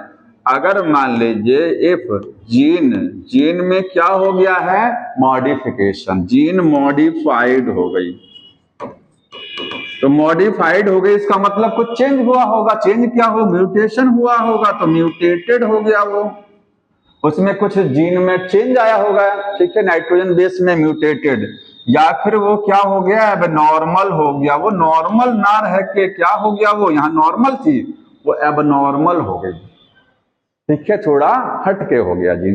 तो वो अब जो है, अब बताइए जीन अगर चेंज हो गई तो एंजाइम बनेगा कि नहीं बनेगा, कि बनेगा तो थोड़ा सा चेंज होके बनेगा, वो 3 पॉसिबिलिटी लिखी गई हैं, ठीक है।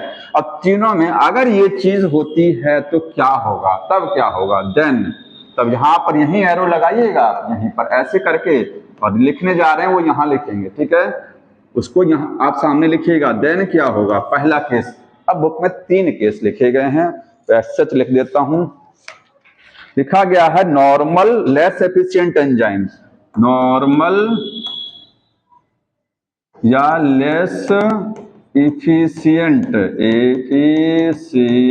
एंजाइम बनेगा। दूसरा केस हो सकता है कि non functional enzyme, non functional enzyme बने, और तीसरा हो सकता है कोई एंजाइम ना बने, no enzyme at all, no enzyme at all का मतलब बिल्कुल एंजाइम बन नहीं रहा। इसको पहले नोट कर लीजिए ऐसे ही, तब बताता हूं, यही यहां समझने वाला है, ठीक है। देखिए, अगर मान लीजिए कोई जीन में चेंज, जानते कहां होता है, डीएनए, ये डीएनए है, इसमें जीन लगी हुई है, एटीसीजी आप सबको पता ना, बेस पेयर होते हैं, इसमें कोई म्यूटेशन और परिवर्तन हो गया तो जीन की सीक्वेंस गड़बड़ा जाएगी। तो अगर जीन में कोई मॉडिफिकेशन या म्यूटेशन हुआ तो उसकी वजह से ये 3 जो है परिस्थितियां जनरेट हो सकती हैं। पहली परिस्थिति होगी कि एंजाइम नॉर्मल बनेगा। अब यही कंफ्यूजन होता है कि जब जीन में चेंज हुआ तो एंजाइम नॉर्मल कैसे बन जाएगा। दूसरा केस हो सकता है कि एंजाइम लेस एफिशिएंट बने एंजाइम, लेकिन उसकी काम करने की क्षमता क्या हो, कम हो जाए। तो इतना तो आपको समझ में आ रहा होगा कि अगर म्यूटेशन हो जाएगा तो एंजाइम जो थोड़ा सा डिस्टर्ब बनेगा, वो काम करने की क्षमता क्या हो जाएगी, कम, लेकिन नॉर्मल कैसे बनेगा वो, इसको भूल जाइए। ये देखिए पहला केस, म्यूटेशन हुआ है जीन में, एंजाइम, पहले केस में कोई म्यूटेशन नहीं, बढ़िया एंजाइम बन रहा है, बढ़िया रिएक्शन चले। दूसरे केस में अगर म्यूटेशन होता है उस जीन में तो एंजाइम या तो लेस इफिशिएंट बनेगा, कम काम करने वाला, ये तो समझ में आता है, लेकिन नॉर्मल भी, उसको नॉर्मल भी कहेंगे, फिर नॉर्मल भी बन सकता है एंजाइम। तो याद करिए, कुछ म्यूटेशन साइलेंट होते हैं, अपना असर नहीं दिखाते हैं, इस चीज को पहले माइंड में रख लीजिए। कुछ चेंज ऐसा होता है, कई बार म्यूटेशन ऐसे होते हैं जो उनका रिजल्ट जब प्रोटीन बनती है तो वो बहुत ज्यादा असर नहीं दिखा पाते हैं, बहुत साइलेंट रहते हैं। केवल जीन में चेंज तो हुआ, जीन में चेंज हुआ, लेकिन उसका असर नहीं आएगा। जैसे समुद्र में एक बूंद पानी की डाल दीजिए तो कोई असर नहीं आएगा लेवल पर, वही सेम हो रहा है, म्यूटेशन हो रहा है, लेकिन उसका असर जो है नहीं आ रहा है।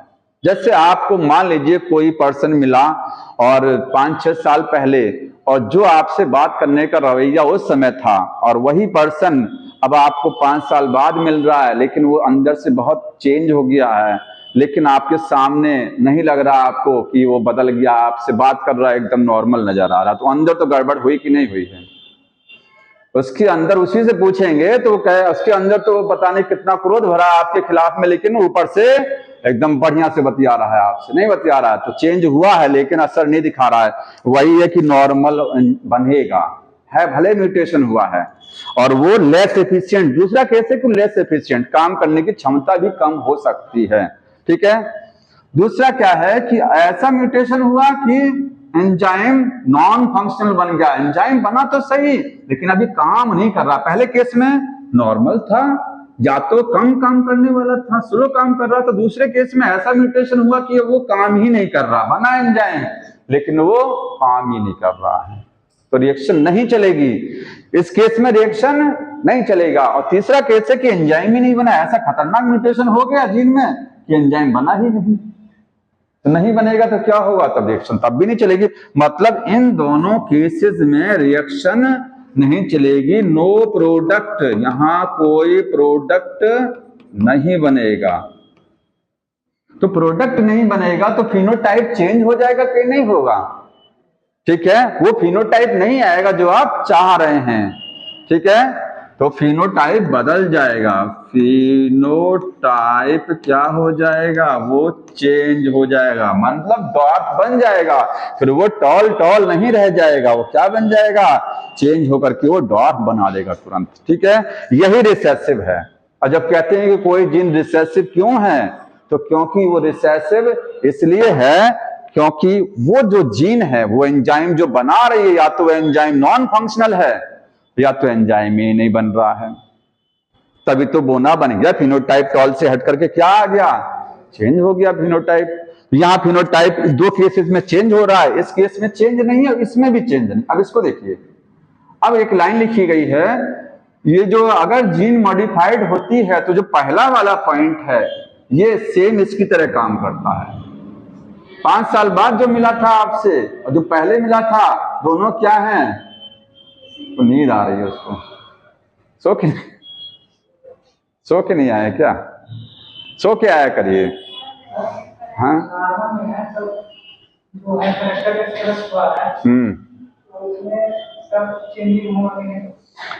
कैरेक्टर कैसा बताइए, सही से क्वेश्चन को ढंग से पूछिए, हमको भी समझ में आया। हाँ,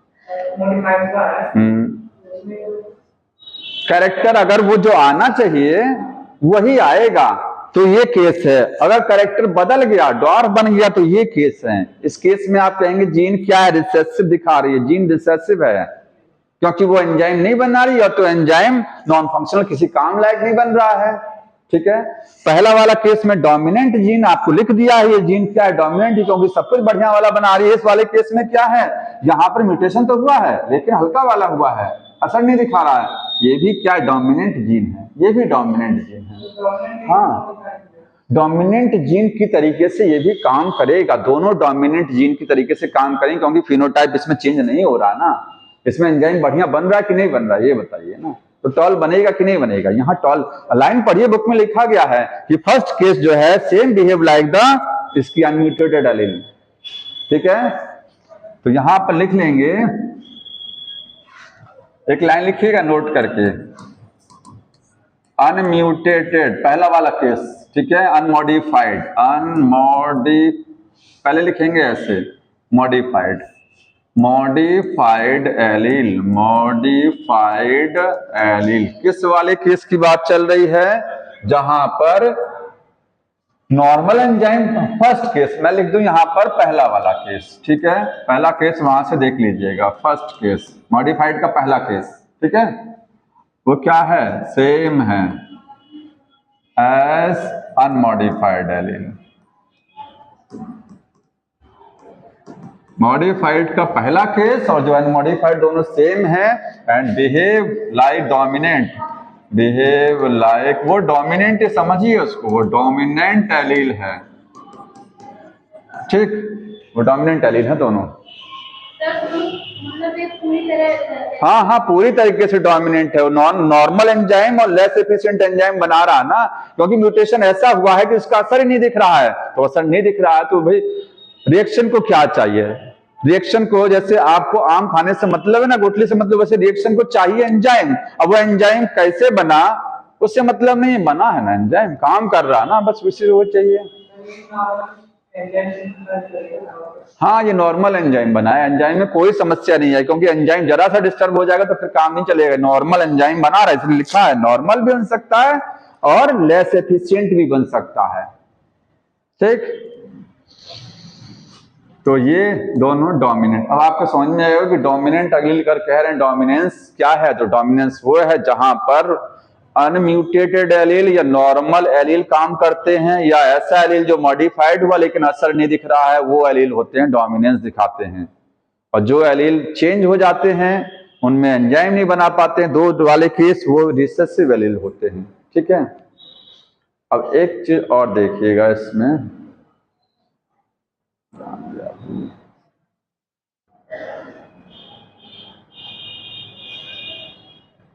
यह आपको बता दिया मैंने।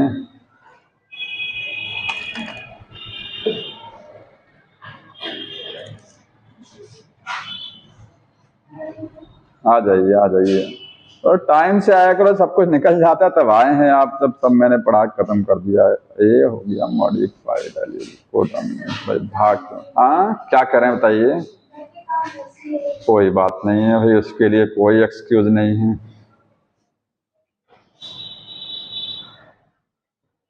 But if the allele produces non-functional enzyme, the phenotype may be affected. Phenotype will be depend on the functioning of the unmodified allele. एक लाइन जो है बहुत इंपॉर्टेंट लाइन है, बुक में अंडरलाइन जरूर कर लीजिए, यहां लिख दे रहा हूं।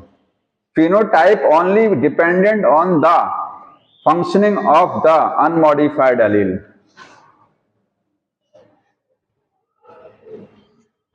यहां लिखेंगे, देखिए, फिनोटाइप, फिनोटाइप ओनली, केवल डिपेंड करता है, डिपेंड्स ऑन फंक्शनिंग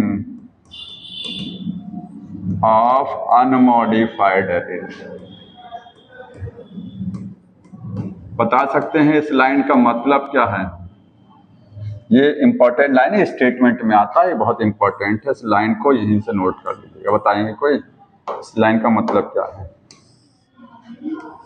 हाँ, एकदम हाईलाइट कर लीजिएगा इस लाइन को, ऐसे स्टेटमेंट आएगा, वहां अनमॉडिफाइड की जगह मॉडिफाइड लिख देगा, आंसर गलत हो जाएगा।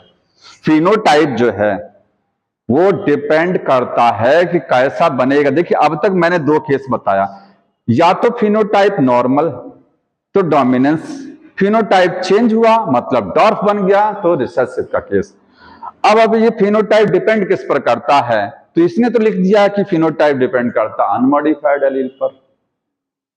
अब यही तो समझ में नहीं आ रहा होगा ना कि अनमॉडिफाइड नॉर्मल एलील पर डिपेंड करता है। अनमॉडिफाइड का मतलब क्या होता है?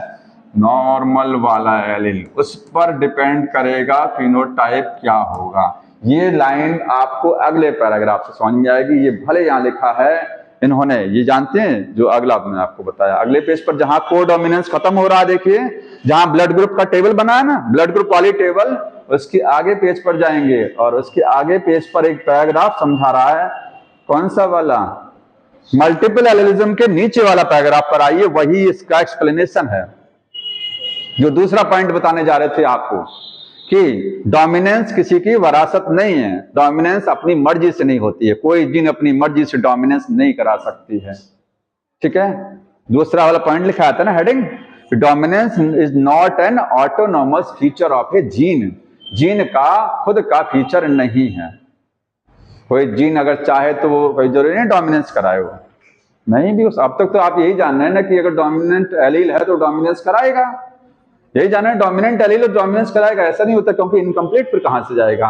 वो भी तो एक चीज है ना इनकम्प्लीट वाली, वही समझना है इसमें। तो इसको कहां से समझेंगे? अब इस पैराग्राफ से। ठीक है, तो हेडिंग डालिएगा दूसरा वाला जो अब समझाने जा रहे थे आपको, बी, दूसरा हेडिंग कि dominance, dominance is not an autonomous, autonomous feature of A gene या कैरेक्टर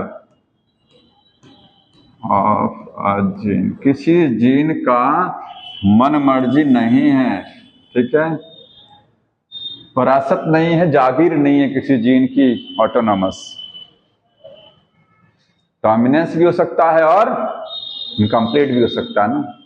एक ही जीन डोमिनेंस भी कराएगी देखिएगा, और एक ही जीन इनकम्प्लीट भी कराएगी। अभी तक आप ये जान रहे थे कि डोमिनेंस वाला केस अलग है, इनकम्प्लीट वाला केस अलग है, क्योंकि इनकम्प्लीट जो हम पढ़ते हैं तो उसमें अलग प्लांट ही ले लेते हैं ना। स्नैपड्रैगन में होता है इनकम्प्लीट, तो स्नैपड्रैगन में जो जीन है वो कभी डोमिनेंस नहीं दिखाती है। और मेंडल जो टॉल और डॉर्फ का केस कराते थे वहां कभी इनकम्प्लीट नहीं आता है। लेकिन एक एग्जाम्पल ऐसा है जिसमें क्या एक ही जीन है वो दो तरीके का असर दिखाती है एक साथ में, डोमिनेंस भी दिखाएगी और इनकम्प्लीट भी दिखाएगी। यहां लिख लीजिएगा, इसका मतलब है वन जीन जो है, एक जीन शो करेगी, शो बोथ डोमिनेंस भी दिखाएगी, डोमिनेंस एंड इनकम्प्लीट डोमिनेंस। ठीक है, एक साथ दिखाएगी एट वन टाइम, एक साथ प्लांट के एक पार्ट में आपको ये दोनों मिल जाएगा देखने को। इसको देखिए, जैसे इसके लिए क्या समझेंगे, ये आपको मिलेगा पी में। एग्जाम्पल क्या है, एग्जाम्पल इन पी, मटर में जो सीड होता है, जो पी का सीड है उसमें देखने को मिल जाएगा। ठीक है, ये चीज वहां समझ सकते हैं। अब देखिए, जो सीड होता है पी का, जो सीड है, सीड में आपने कितनी चीजें पढ़ रखी हैं। सीड में आपने सीड का कलर और सीड का शेप, राउंड और रिंकल्ड। तो जो राउंड आता है वो राउंड क्यों बनता है, राउंड क्यों आता है। ठीक है, तो देखिए यहां लिखेंगे पी जो होता है, पी के अंदर कंटेन, पी में एक जीन होती है, स्टार्च ब्रांचिंग एंजाइम फर्स्ट, ये जीन का नाम है SBE, starch branching enzyme first. ये बुक में नहीं लिखा गया है क्योंकि ये नहीं समझेंगे तो आपको फिर वो नहीं समझ में आएगा कि कैसे मटर का दाना एक राउंड हो जाता है और एक क्यों रिंकल्ड बन जाता है। ठीक है, इसका फुल फॉर्म लिखिएगा, स्टार्च ब्रांचिंग एंजाइम फर्स्ट, ये जीन का नाम है। ठीक है, स्टार्च ब्रांचिंग एंजाइम। ये क्या करती है जीन, ये एक एंजाइम बनाती है। ठीक है, जो क्या करता है, स्टार्च के जो दाने, स्टार्च जानते हैं क्या, एक स्टार्च एक पॉलीसेकेराइड है ना। और स्टार्च में ग्लूकोज की जो चेन होती है उसमें ब्रांचिंग बायोमोलिक्यूल में पढ़ते हैं। स्टार्च में देखिए, स्टार्च में इस तरीके से एमाइलोज और एमाइलोपेक्टिन दो तरीके की चेन्स होती है। एमाइलोज स्ट्रेट चेन होती है और एमाइलोपेक्टिन में आपको ब्रांच, मतलब स्टार्च का अगर स्ट्रक्चर समझेंगे तो स्टार्च में ब्रांचिंग होती है। ये देखिए बहुत सारी ब्रांचिंग होती है ना। ये गोल गोल क्या बनाया गया है, ग्लूकोज, ग्लूकोज आपस में जोड़ते चले जाएंगे, ग्लूकोज इधर जुड़ेंगे, ग्लूकोज इधर जुड़ेंगे, हर तरफ ग्लूकोज जुड़े हैं, ब्रांच है। जितना ज्यादा ब्रांचिंग होगा उतना ही सीड राउंड बनेगा, जितना कम ब्रांचिंग होगा उतना ही रिंकल्ड बनेगा सीड फिर वो। ठीक है, तो जितनी ज्यादा ब्रांचिंग है इसका मतलब फिर वो राउंड सीड बन रहा है। तो ये एंजाइम है जो क्या कराता है, ये जीन है, जीन की वजह से एक प्रोडक्ट बनता है और प्रोडक्ट क्या है, एंजाइम। और वो एंजाइम क्या करेगा, वो ब्रांचिंग कराएगा, ब्रांचिंग इन स्टार्च, स्टार्च में ब्रांचिंग कराएगा। ठीक है, अगर ये जीन काम कर रही है बढ़िया से तो ब्रांचिंग होगी तो कैसा सीड बनेगा, राउंड बनेगा, राउंड सीड। और अगर ब्रांचिंग नहीं हुई, एंजाइम नहीं बना, ठीक है, यहां लिखेंगे कि पहला केस ये है, अगर मान लीजिए ये जीन क्या हो जाए, इनएक्टिव हो जाए या म्यूटेशन हो जाए, इसमें क्या हो जाए, म्यूटेशन, तो नीचे वाला दो केस याद करिए, एंजाइम या तो गड़बड़ बनेगा, नॉन फंक्शनल, या तो बनेगा ही नहीं तो रिसेसिव के तरीके से होगा और नो एंजाइम बनाएगा, या फिर एंजाइम गड़बड़ बनेगा, चेंज बनेगा। नो एंजाइम में लिख दे रहा हूं, तो सीड कैसा हो, तो ब्रांचिंग नहीं होगी फिर। ठीक है, हाँ, ये लेस ब्रांचिंग होगी तो सीड बनेगा, यहां लिखेंगे नो और लेस ब्रांचिंग होगी स्टार्च में, इन स्टार्च और सीड बनेगा क्या चीज, रिंकल्ड सीड बनेगा। राउंड के लिए कैपिटल आर आर लिखते हैं, रिंकल्ड के लिए स्मॉल आर आर लिखा जाता है। और कैपिटल आर स्मॉल आर क्या होगा, वो राउंड ही बनेगा, इतना जानते हैं।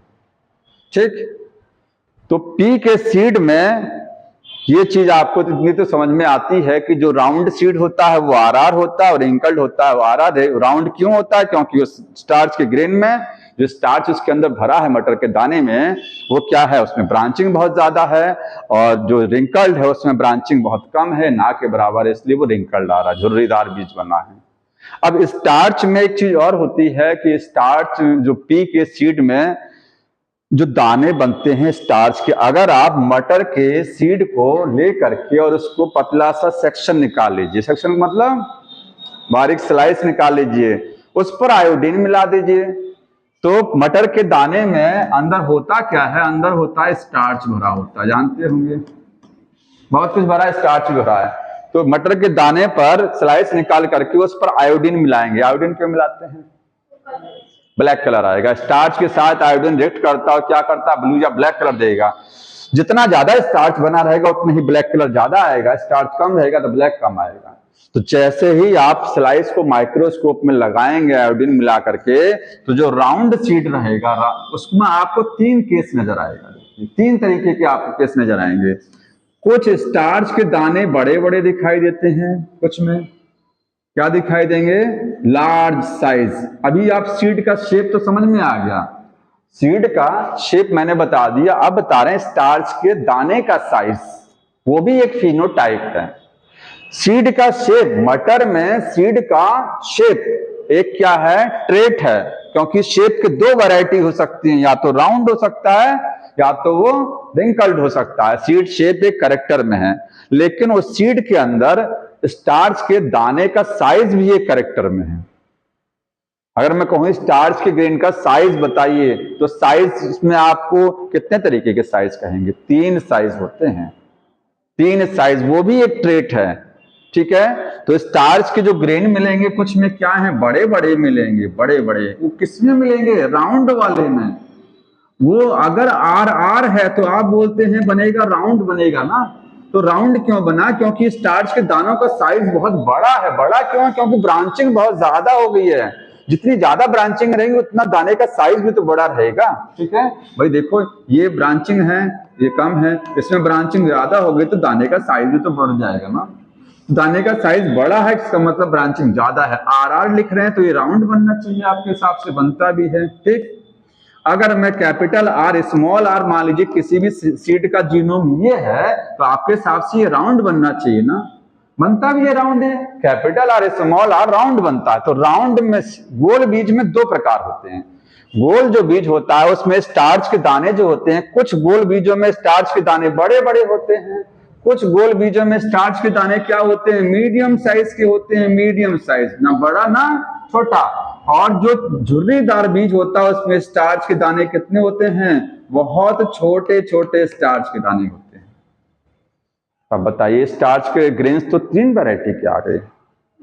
सीड का शेप में 2 ये वैरायटी है, लेकिन स्टार्च के ग्रेन में 3 वैरायटी आ रही है। तो 3 वैरायटी क्यों आ रही है, ये है इनकम्प्लीट। आप देख लीजिए, तो यहां आप फिर से लिखिएगा, पी में 2 चीजें होती हैं, मटर में 2 चीजें हैं। एक आप सीड का शेप पढ़ते हैं, ठीक है, सीड शेप भी क्या है, एक फिनोटाइप है। ऐसे लिखेंगे, मटर में जो फिनोटाइप है वो फिनोटाइप, सीड की बात चल रही है, ठीक है। सीड का शेप भी एक फिनोटाइप हो सकता है। सीड का कलर, मैं यहाँ कलर नहीं बता रहा हूं, यहाँ मैं स्टार्च के ग्रेन्स बता रहे हैं। ग्रेन का साइज भी क्या है, फिनोटाइप, ठीक है। सीड का अगर शेप है तो आर आर है तो क्या बनेगा, राउंड बनेगा। और स्मॉल आर आर है, ये कैपिटल आर, ये क्या बनेगा, ये भी राउंड बनेगा। और स्मॉल आर आर है तो ये बनेगा रिंकल्ड बनेगा। कारण पीछे बता दिया मैंने, स्टार्च में ब्रांचिंग इसका मतलब होता है, ठीक। स्टार्च की ग्रेन का साइज पर आ जाइए। अगर देखिए जीन वही है, अब जो बताने जा रहा हूं मैं ना कि एक ही जीन है, इसके लिए आप कोई दूसरा जीन नहीं लेंगे, जबकि ये कैरेक्टर दूसरा आ रहा है ना। इसके लिए जीन वही है, आर ही जीन रहेगी, ठीक। जीन वही है। स्टार्च के ग्रेन का साइज यहाँ क्या कर रही है, तो साइज इसमें क्या है, लार्ज साइज, यहाँ पर लार्ज साइज हो रहा है, ठीक है। यहाँ आर में क्या है, राउंड बन रहा है ना, ये राउंड बनेगा, तो इसमें आप बोलेंगे मीडियम साइज, जबकि आपके हिसाब से आना क्या चाहिए, लार्ज आना चाहिए ना भाई, मीडियम क्यों आ गया। जबकि आर डोमिनेंट है तो आर टॉल बनता है, T capital T small T भी तो टॉल बनता है, तो जैसे यहाँ लार्ज है तो ये भी लार्ज साइज आना चाहिए, तो ये मीडियम आ गया, ठीक है। और तीसरा हो गया स्मॉल आर वाला केस जो रहेगा, इसमें स्मॉल साइज, तो स्मॉल साइज मतलब बड़ा साइज वाला दाना, छोटा साइज वाला, ये टॉल हो गया, ये डॉर्फ हो गया, ये मिक्सचर आ गया। मिक्सचर का मतलब इनकम्प्लीट डोमिनेंस आ गई। ये क्या, इस केस क्या हो गया, ये केस हो गया इनकम्प्लीट वाला, मतलब ये आप कहेंगे यहां पर ये मिक्सचर है, ना बड़ा ना छोटा, तो इस वाले सीड के शेप में कंप्लीट डोमिनेंस दिख रहा है, लेकिन सीड के ग्रेन के साइज में वो इनकम्प्लीट डोमिनेंस नजर आ रही कि नहीं आ रही है, कंप्लीट डोमिनेंस नहीं दिखा रहा, कंप्लीट हो रहा तो ये वैरायटी आनी चाहिए थी ना, ठीक। तो यहां पर क्या है, ये कंप्लीट डोमिनेंस है,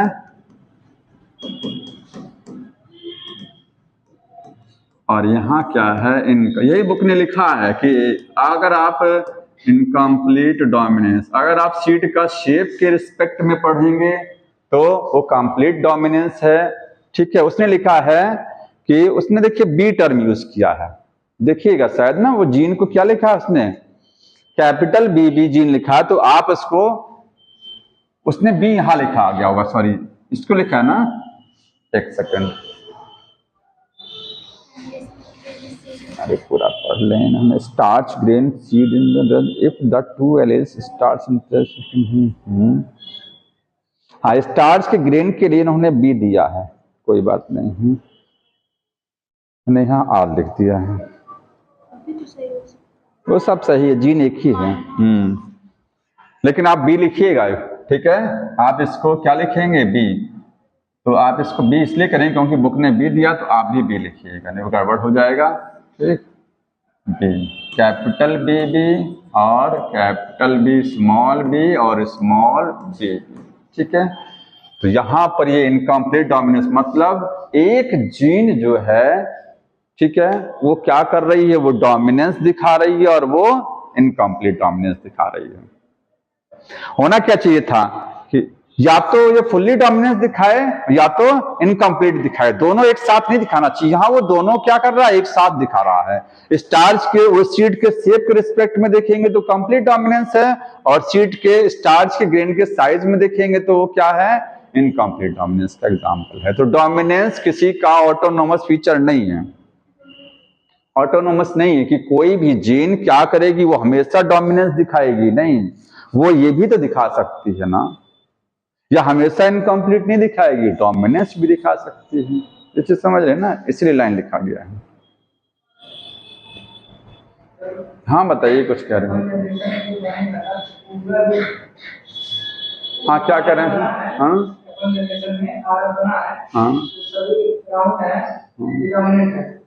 हाँ राउंड डोमिनेंट है, हाँ हाँ, F2 जनरेशन आएगी, F2 जनरेशन में जानते हैं क्या आएगा, कैपिटल आर स्मॉल आर, दो आएंगे, स्मॉल आर एक आएगा, 1:1 का रेशियो आएगा। लेकिन इस वाले केस में जीनोटाइप भी 1:1, फिनोटाइप भी 1:1 आता ना, इनकम्प्लीट में जीनोटाइप फिनोटाइप सेम रहता है, वही चीज। और इस पैराग्राफ को आप पढ़ लीजिएगा और थोड़ा सा,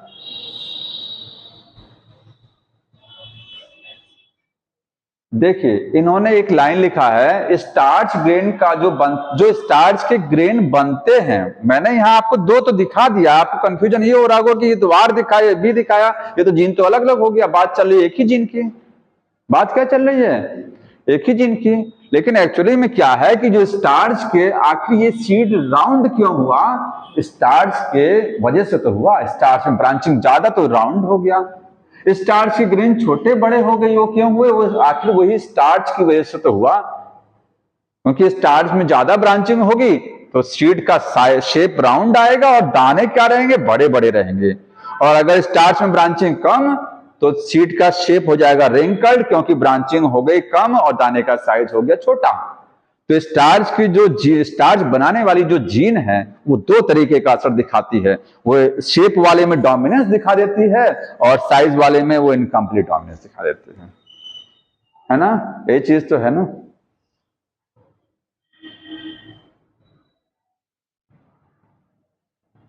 यहाँ वो लाइन आप पूरे का आप एक समरी लिख लीजिएगा नोट करके, कि मैं वहां लिख दे रहा हूं समझाने के लिए आपको।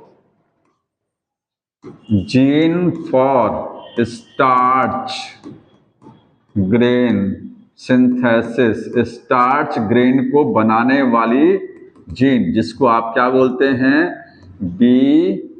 अब देखिए जीन में कैपिटल बी और बी दो एलील हैं, जीन तो बी ही है और इसमें दो एलील हैं, बी और स्मॉल बी दो एलील होंगे। ये क्या है, ये जीन फॉर स्टार्च सिंथेसिस ये क्या करेगी, ये कंट्रोल करेगी, कंट्रोल टू फिनोटाइप, दो फिनोटाइप को एक साथ कंट्रोल करती है। वो फिनोटाइप कौन से हैं, वो सीड का शेप भी है और स्टार्च ग्रेन का साइज है। इसमें वो डोमिनेंस दिखा देती है, जीन वही है, और इसमें क्या है वो इनकम्प्लीट दिखा देगा।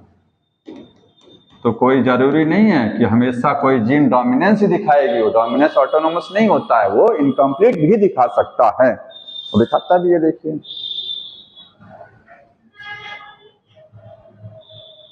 तो ये लिखा गया है कि अगर आप स्टार्च के ग्रेन का साइज कंसीडर करेंगे तो ये इनकम्प्लीट है, और स्टार्च के सीड का शेप कंसीडर करेंगे तो ये कंप्लीट डोमिनेंस में आता है।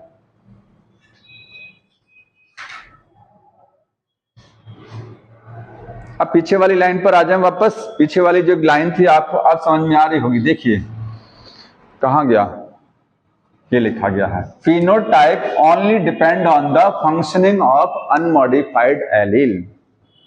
कोई भी फिनोटाइप क्या बनेगा ये किस पर डिपेंड करता है, कि जो एक डोमिनेंट, अनमॉडिफाइड को आप क्या समझेंगे, डोमिनेंट। मॉडिफाइड में पहला केस कौन सा समझेंगे, डोमिनेंट, दो लास्ट वाले रिसेसिव। तो अनमॉडिफाइड का मतलब एक नॉर्मल एलील है, वो किस तरीके से काम कर रहा है उस पर डिपेंड करेगा कौन सा फिनोटाइप बनेगा। जैसे ये देखिए इस केस में ये कैपिटल बी जीन है ना, कैपिटल बी है, अगर कैपिटल बी है, ठीक है, स्टार्च के केस में ही देखिए कैपिटल बी क्या बना देता है, स्टार्च के ग्रेन का साइज बढ़ा देगा, और कैपिटल बी स्मॉल बी क्या कर देगा, इंटरमीडिएट साइज बना देगा। देखिए चेंज हो गया ना, फिनोटाइप बदल गया ना। जीन एक ही है, कैपिटल बी इसमें भी है, कैपिटल बी इसमें भी, डोमिनेंट दोनों हैं, दोनों अनमॉडिफाइड हैं। तो अनमॉडिफाइड एलील जो है वो फिनोटाइप को बदल सकते हैं, ठीक है, तो क्या कर सकते हैं, फिनोटाइप को बदल सकते हैं। एक बार फिर से देख लीजिए, लिखा गया फिनोटाइप डिपेंड करता है कि वो काम किस तरीके से कर रहा है। काम करने का मतलब वो सीड का शेप को कंट्रोल कर रहा है कि स्टार्च के ग्रेन के साइज को कंट्रोल कर रहा है। भाई सीड के शेप में अगर जाएगा तो वही एक ही जीन क्या करेगी, वो डोमिनेंस दिखा दे रही है और वहीं वो इनकम्प्लीट भी तो दिखा दे रही है ना। तो फिनोटाइप बदल रहा है कि नहीं बदल रहा है, उसमें दो फिनोटाइप थे और इसमें तीन फिनोटाइप आ गए। तो फिनोटाइप किस पर डिपेंड करता है, नॉर्मल एलील के काम करने का तरीका क्या है, फंक्शनिंग कैसे हो रही है। क्योंकि अगर मैं यही लिख दूं अनमॉडिफाइड एलील, तो जो एलील मॉडिफाइड हो गया इसका मतलब वो तो या तो रिसेसिव हो जाएगा या तो एक तरीके से डोमिनेंट भी रहेगा, ठीक है। तो इस लाइन को आप यहां से ऐसे समझ लीजिएगा। अब एक और चीज समझिए, जहां हेडिंग लिखी गई है इंटरेक्शन ऑफ जीन, मिला सबको, मिला ना, उसके ऊपर एक लाइन जो आपको सबसे अंतिम पैराग्राफ लास्ट समझ लीजिए कि dominance is not a autonomous feature of A gene. Dominance किसी भी जीन का ऑटोनोमस फीचर नहीं है, मतलब जीन जो चाहे वो नहीं बना सकती है, हमेशा वो डोमिनेंस नहीं दिखाएगी। डोमिनेंस हमेशा नहीं, उसकी मर्जी नहीं कि हमेशा वो डोमिनेंस ही चलाएगी, वो दूसरा इनकम्प्लीट भी चला सकती है। यहां तो समझ में आया हुआ, आगे लिखा है और the product that it has information for it, आगे लिखा है depend much on the gene product and production of a particular phenotype from this product. मतलब जीन डोमिनेंस दिखाएगी या इनकम्प्लीट डोमिनेंस, ठीक है, वो क्या दिखाएगी, वो किस पर डिपेंड करता है, वो डिपेंड करता है product of the gene, gene ने क्या बनाया या जीन कौन सा फिनोटाइप, आगे लिखा है और करके लिखा है particular phenotype of this product, वो प्रोडक्ट कौन सा फिनोटाइप कंट्रोल करा रहा है। जैसे जीन यहाँ एक ही थी, वो सीड का शेप को कंट्रोल करा रही है, इस स्टार्च ग्रेन के साइज को कंट्रोल करा रही है ना, वही लिखा ना कि जीन क्या है, जीन हमेशा डोमिनेंस नहीं दिखाती है, वो डिपेंड किस पर करता है, वो कैरेक्टर कौन सा कंट्रोल करा रही है, कौन सा फिनोटाइप वो कंट्रोल करा रही है, वो लास्ट लाइन पढ़ लीजिए, लिखा है ना।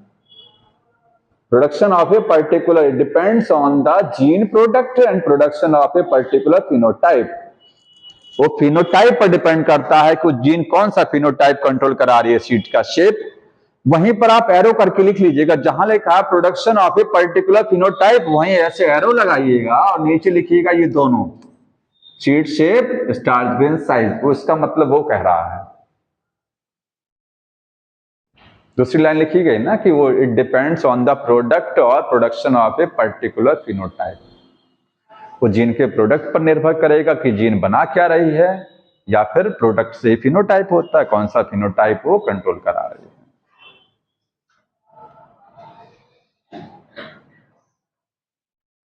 भाई यहाँ प्रोडक्ट क्या बन रहा है, यहाँ प्रोडक्ट एंजाइम बन रहा है ना, उसी एंजाइम से तो ब्रांचिंग हो रही है, आ रहा है ना। तो आपको केवल दो चीजें मैंने बताया कि डोमिनेंस होती क्या है, वो पहले समझा दिया, दूसरा डोमिनेंस ऑटोनोमस नहीं होती है, वो डिपेंड करती है उसके फिनोटाइप पर, कौन सा फिनोटाइप कंट्रोल हो रहा है। आप देखिए इसके बाद कुछ क्वेश्चन का, एक चीज और देखिए अब तक, हाँ बताइए।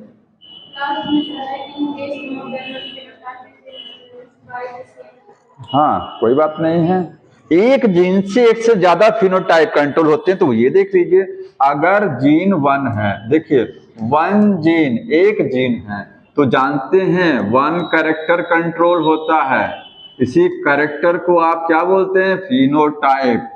एक जीन से एक कैरेक्टर डिसाइड होता कि नहीं होता है, टी जीन है तो टी जीन से हाइट ही तो डिसाइड हो रही है, ठीक है, आर जीन है उससे सीट का शेप डिसाइड हो रहा है, एक जीन से एक कैरेक्टर डिसाइड होता है और एक जीन के अंदर दो एलील होते हैं तो दो ट्रेट भी तो आते हैं, फिर दो एलील हैं तो दो तरीके के ट्रेट भी आते हैं, डोमिनेंट वो टॉल बना कि डॉर्फ बना।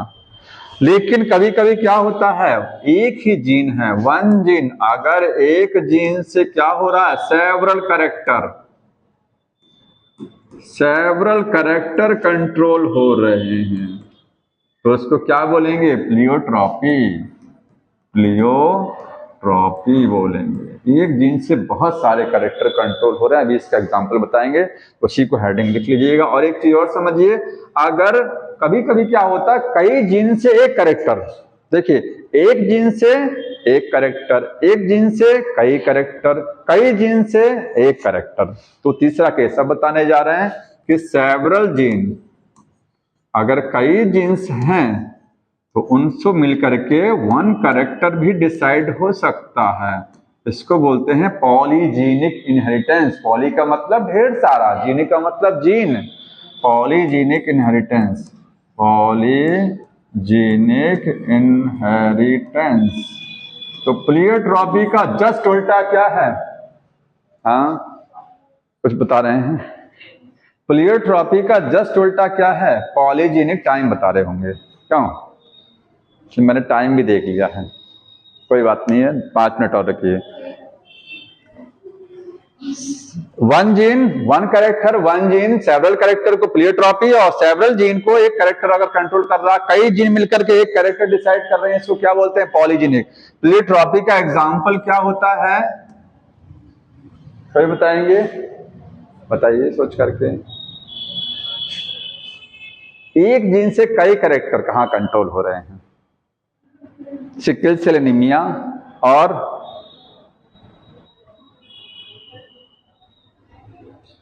ब्लड ग्रुप नहीं है क्या? ब्लड ग्रुप में एक कैरेक्टर है जो 3 एलील से कंट्रोल हो रहा है कि नहीं हो रहा है, लेकिन वो मल्टीपल एलील्स, सॉरी वो मल्टीपल एलील्स, एलील्स अलग है, मल्टीपल एलिज्म अलग है, प्लेयोट्रॉपी अलग है, ध्यान रखिएगा। मल्टीपल एलिज्म में एलील्स, कई एलील्स एक कैरेक्टर को डिसाइड कर रहे हैं, यहां कई जीन है। और एग्जांपल खोजिए।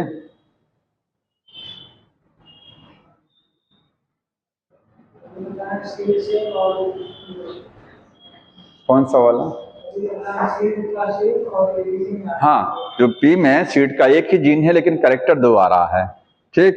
तो यहां पर लिखेंगे पी के केस में जो सीड का शेप है, सीड का शेप, उसी का एग्जांपल इसलिए बुक ने यहीं पर लिख दिया उस लाइन को। और दूसरा क्या है? स्टार्च ग्रेन का साइज है, स्टार्च ग्रेन साइज है। दूसरा है फिनाइल क्यूटोन्यूरिया, फिनाइल, ये आगे पढ़ेंगे, क्यूटोन्यूरिया। और एक एग्जांपल है कौन सा? Sickle cell anaemia. तो ध्यान रखिएगा, sickle cell anaemia codominance में भी आता है और सिकल सेल एनीमिया प्लेयोट्रॉपी का भी केस है। Sickle cell anaemia. पॉलीजेनिक का एक एग्जांपल लिखा गया है, human skin colour, human skin colour. Human में जो स्किन का कलर है ना, इसके लिए करीब 15-16 जीन रिस्पॉन्सिबल होती हैं, तब ये कलर आता है। एक से ज्यादा जीन्स मिल करके कैरेक्टर डिसाइड कर रही हैं स्किन का कलर, सेवरल जीन इसमें, ठीक है। तो वो हमने आपको फिनाइल क्यूटोन्यूरिया अभी नहीं बताना, वो जेनेटिक डिसऑर्डर में बताएंगे, सिकल सेल एनीमिया तो ही बताना है। अब एक चीज और देखिए, अभी तक आप जो पढ़ रहे थे वो inheritance of a single gene. अगर मैं कहूं कि inheritance of a single gene, एक जीन का इनहेरिटेंस, तो वो क्या है? Monohybrid cross. मोनोहाइब्रिड क्रॉस में एक बार में एक ही कैरेक्टर को तो लेके क्रॉस होता है। अगर तो हाइट लिया या फिर सीड का शेप लिया, कुछ भी एक कैरेक्टर को, एक जीन के इनहेरिटेंस अभी तक आप पढ़ रहे थे, इसका मतलब होता है मोनोहाइब्रिड क्रॉस। ये क्या है? मोनो हाइब्रिड क्रॉस है। लेकिन अगर आप जो अगला है, मेंडल ने डाई हाइब्रिड क्रॉस भी कराया था, 2 जीन को एक साथ लेकर के अध्ययन करेंगे तो डाई हाइब्रिड। पर जीन तो बहुत सारे होते हैं, आप कितने जीन को लेकर के कितने जीन का अध्ययन कर रहे हैं एक साथ? तो inheritance of 2 gene, inheritance of 2 gene, 2 gene का अध्ययन करना, ठीक है। वो क्या है? Dihybrid cross, dihybrid cross. अच्छा, मोनोहाइब्रिड क्रॉस जो है वो कहां फॉलो होता है? जैसे डोमिनेंस वाला है, लॉ ऑफ डोमिनेंस, ठीक है। हाँ, लॉ ऑफ सेग्रीगेशन, वो उसमें कहा जाए कि ये बताइए कि इसमें लॉ ऑफ डोमिनेंस आपने पढ़ लिया, सेग्रीगेशन अभी नहीं बताया मैंने। और 3 लॉ है ना, एक लॉ ऑफ इंडिपेंडेंट असॉर्टमेंट है। तो लॉ ऑफ डोमिनेंस और लॉ ऑफ सेग्रीगेशन में जो किस क्रॉस में होता है? मेनली मोनोहाइब्रिड में होता है कि डाईहाइब्रिड? इतना बताइए सोच करके कि ये 2 नियम पहले वाले हैं, डोमिनेंस वाले और सेग्रीगेशन अभी बताना है, दोनों नियम इस वाले क्रॉस में फॉलो होते हैं, इस वाले में होते हैं। क्या इसमें डाई हाइब्रिड में आर आर वाई वाई है? क्या इसमें गैमेट के बनते समय वो नियम नहीं फॉलो होगा, डोमिनेंस वाला, और सेग्रीगेशन नहीं फॉलो होगा? सेग्रीगेशन नहीं होगा तो गैमेट कैसे, एलील्स कैसे अलग होगा? और डोमिनेंस नहीं होगा तो आर और आर डोमिनेंट कैसे, ये राउंड कैसे बनाएगा? फिर होता है, दोनों नियम फॉलो हो रहे हैं, ठीक है। तो आप जो मोनोहाइब्रिड क्रॉस में, मोनोहाइब्रिड जब क्रॉस करते हैं, या आप ऐसे कहिए, मैं लिख दे रहा हूं कि लॉ ऑफ डोमिनेंस, जानते हैं सब लॉ ऑफ डोमिनेंस, एक आपने पढ़ा, एक पढ़ेंगे लॉ ऑफ सेग्रीगेशन, सेग्रीगेशन, और तीसरा है लॉ ऑफ इंडिपेंडेंट असॉर्टमेंट। ये तीनों नियम मोनोहाइब्रिड में भी फॉलो होते हैं और नहीं, मोनोहाइब्रिड में ये तीनों नियम फॉलो हो रहे हैं, ठीक है। तीनों चलेगा, ध्यान सुनिएगा। ये छोड़ दीजिए, ये छोड़ दीजिए, ये छोड़ दीजिए, नहीं, 2 ये इसमें है, ये इसमें है, ठीक है। केवल 2 नियम, केवल दो नियम, लॉ ऑफ डोमिनेंस और लॉ ऑफ सेग्रीगेशन, ये दो नियम केवल मोनोहाइब्रिड में चलेंगे। और डाई हाइब्रिड क्रॉस जब आप पढ़ेंगे तो तीनों नियम फॉलो होते हैं। लॉ ऑफ डोमिनेंस भी फॉलो होगा, डोमिनेंस, लॉ ऑफ सेग्रीगेशन भी फॉलो होगा, और लॉ ऑफ इंडिपेंडेंट। तो यहां से एक चीज समझ में आई होगी कि इंडिपेंडेंट वाला केवल और केवल कहां फॉलो हो रहा है, केवल और केवल डाई हाइब्रिड में, ओनली इन डाई हाइब्रिड। अब क्वेश्चन ये आता है कि ये दोनों नियम स्पेशली किस में फॉलो होते हैं, स्पेशली, विशेष रूप से। तो स्पेशली यहां फॉलो हो रहे हैं। इस क्वेश्चन है कि लॉ ऑफ डोमिनेंस और सेग्रीगेशन विशेष रूप से, क्योंकि इसमें यहां पर भी, लेकिन यहां ये जो इंडिपेंडेंट वाला नियम है ये केवल यहीं फॉलो हो रहा है, वो यहां नहीं है। तो दो नियम जो है ये स्पेशली आपके मोनो हाइब्रिड में ही है, क्योंकि मोनो हाइब्रिड में तीसरा वाला तो नहीं है, तीसरा वाला नियम नहीं है। विशेष रूप से दोनों इसमें है, लेकिन उसमें तो तीनों हैं, उसमें तो तीनों फॉलो हो रहे हैं ना। तो विशेष रूप से कहा जाएगा तो मोनो हाइब्रिड में दोनों नियम है तो देखा जाए दोनों में, दोनों में है ना, ठीक है। तो अगली बार हमको समझना कौन सा है, डाई हाइब्रिड क्रॉस समझना, और उसमें वहां पर ये बताएंगे इंडिपेंडेंट असॉर्टमेंट। और कोई चीज पूछनी हो तो बताइए। हम क्वेश्चन का तो बताना चाह रहे थे तो टाइम ही नहीं मिला कि क्वेश्चन भी बता दें एक आध। चलिए देख लेते हैं, एक सेकंड रुके रहिएगा अभी।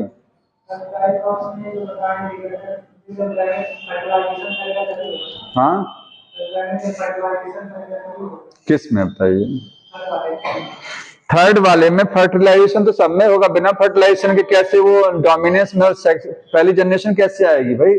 फर्टिलाइजेशन होता है तभी तो कैपिटल टी स्मॉल टी साथ में आएगा, तभी तो डोमिनेंट बनेगा। विदाउट फर्टिलाइजेशन कैसे बन जाएगा। एक सवाल हमको बता दीजिए बस, और इसके बाद तो आप जाइएगा। मैं एक क्वेश्चन पूछने जा रहा हूं बस। हाँ खोजना पड़ता है भाई। हाँ, एक पी प्लांट है जिसमें एक्सियल फ्लावर आ रहे हैं, ध्यान सुनिएगा। एक पी प्लांट है जिसमें क्या है, एक्सियल फ्लावर आ रहे हैं। एक्सियल डोमिनेंट की रिसेसिव है, पहले बताइए। एक मटर के पौधे में फ्लावर एक्सिस में बन रहे हैं, ये डोमिनेंट कैरेक्टर है कि रिसेसिव, ये डोमिनेंट ट्रेट है, डोमिनेंट है ना, ठीक। उसको बाद लिखा क्रॉस, इसको क्रॉस कराया गया है किसके साथ में, क्रॉस विथ, इसको टेस्ट क्रॉस करा दिया गया है। एक प्लांट है उसमें एक्सियल फ्लावर आ रहे हैं, ठीक है। एक्सियल को आप कुछ नहीं जान रहे हैं तो आप इस से यूज कर सकते हैं। इसको टेस्ट क्रॉस कराया गया, किसको, इसको टेस्ट क्रॉस। अब बताइए जब टेस्ट क्रॉस कराते हैं तो टेस्ट क्रॉस कैसे कराते हैं। हाँ कोई बात नहीं है, आगे बोल रहा है टेस्ट क्रॉस कराया गया है, रिजल्ट आया है 90 आउट ऑफ 80, 180 पौधे बने, जिसमें से 80 पौधे क्या हैं, एक्सियल वाले हैं, ठीक है। बाकी जो रेस्ट बचे हैं वो टर्मिनल वाले हैं। मतलब इसको सेल्फ करा रहे हैं, इसको क्या करा रहे हैं, टेस्ट क्रॉस करा रहे हैं, ठीक है। टेस्ट क्रॉस कराएंगे तो एक्सियल को एक्सियल से तो कराएंगे, ये होता ना। तो रिजल्ट जो आ रहा है 180 पौधे बने, 180 में से 90 तो एक्सियल वाले आ रहे हैं, और बाकी जो बचे हैं, बाकी बचे कितने, 90 बचेंगे, तो 90 वो आ रहे हैं टर्मिनल वाले, ठीक है।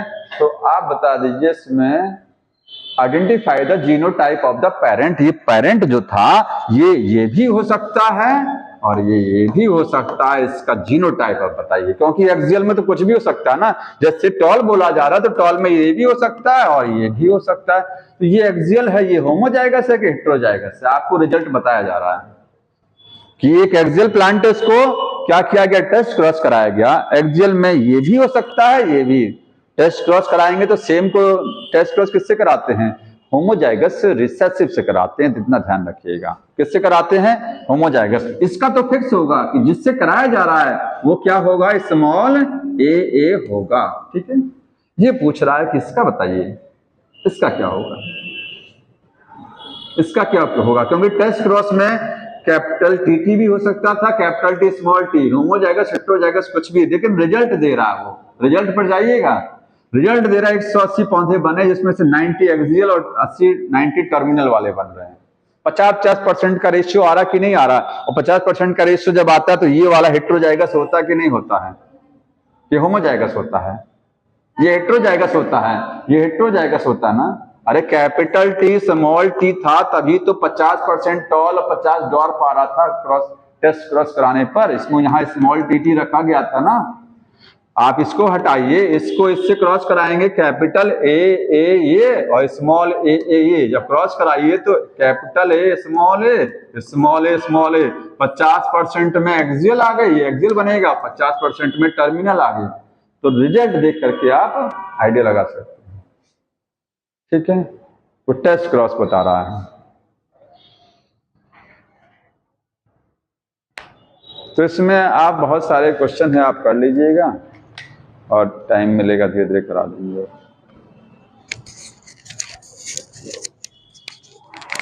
पढ़ के आइएगा चैप्टर, जो नहीं समझ में आएगा, ठीक।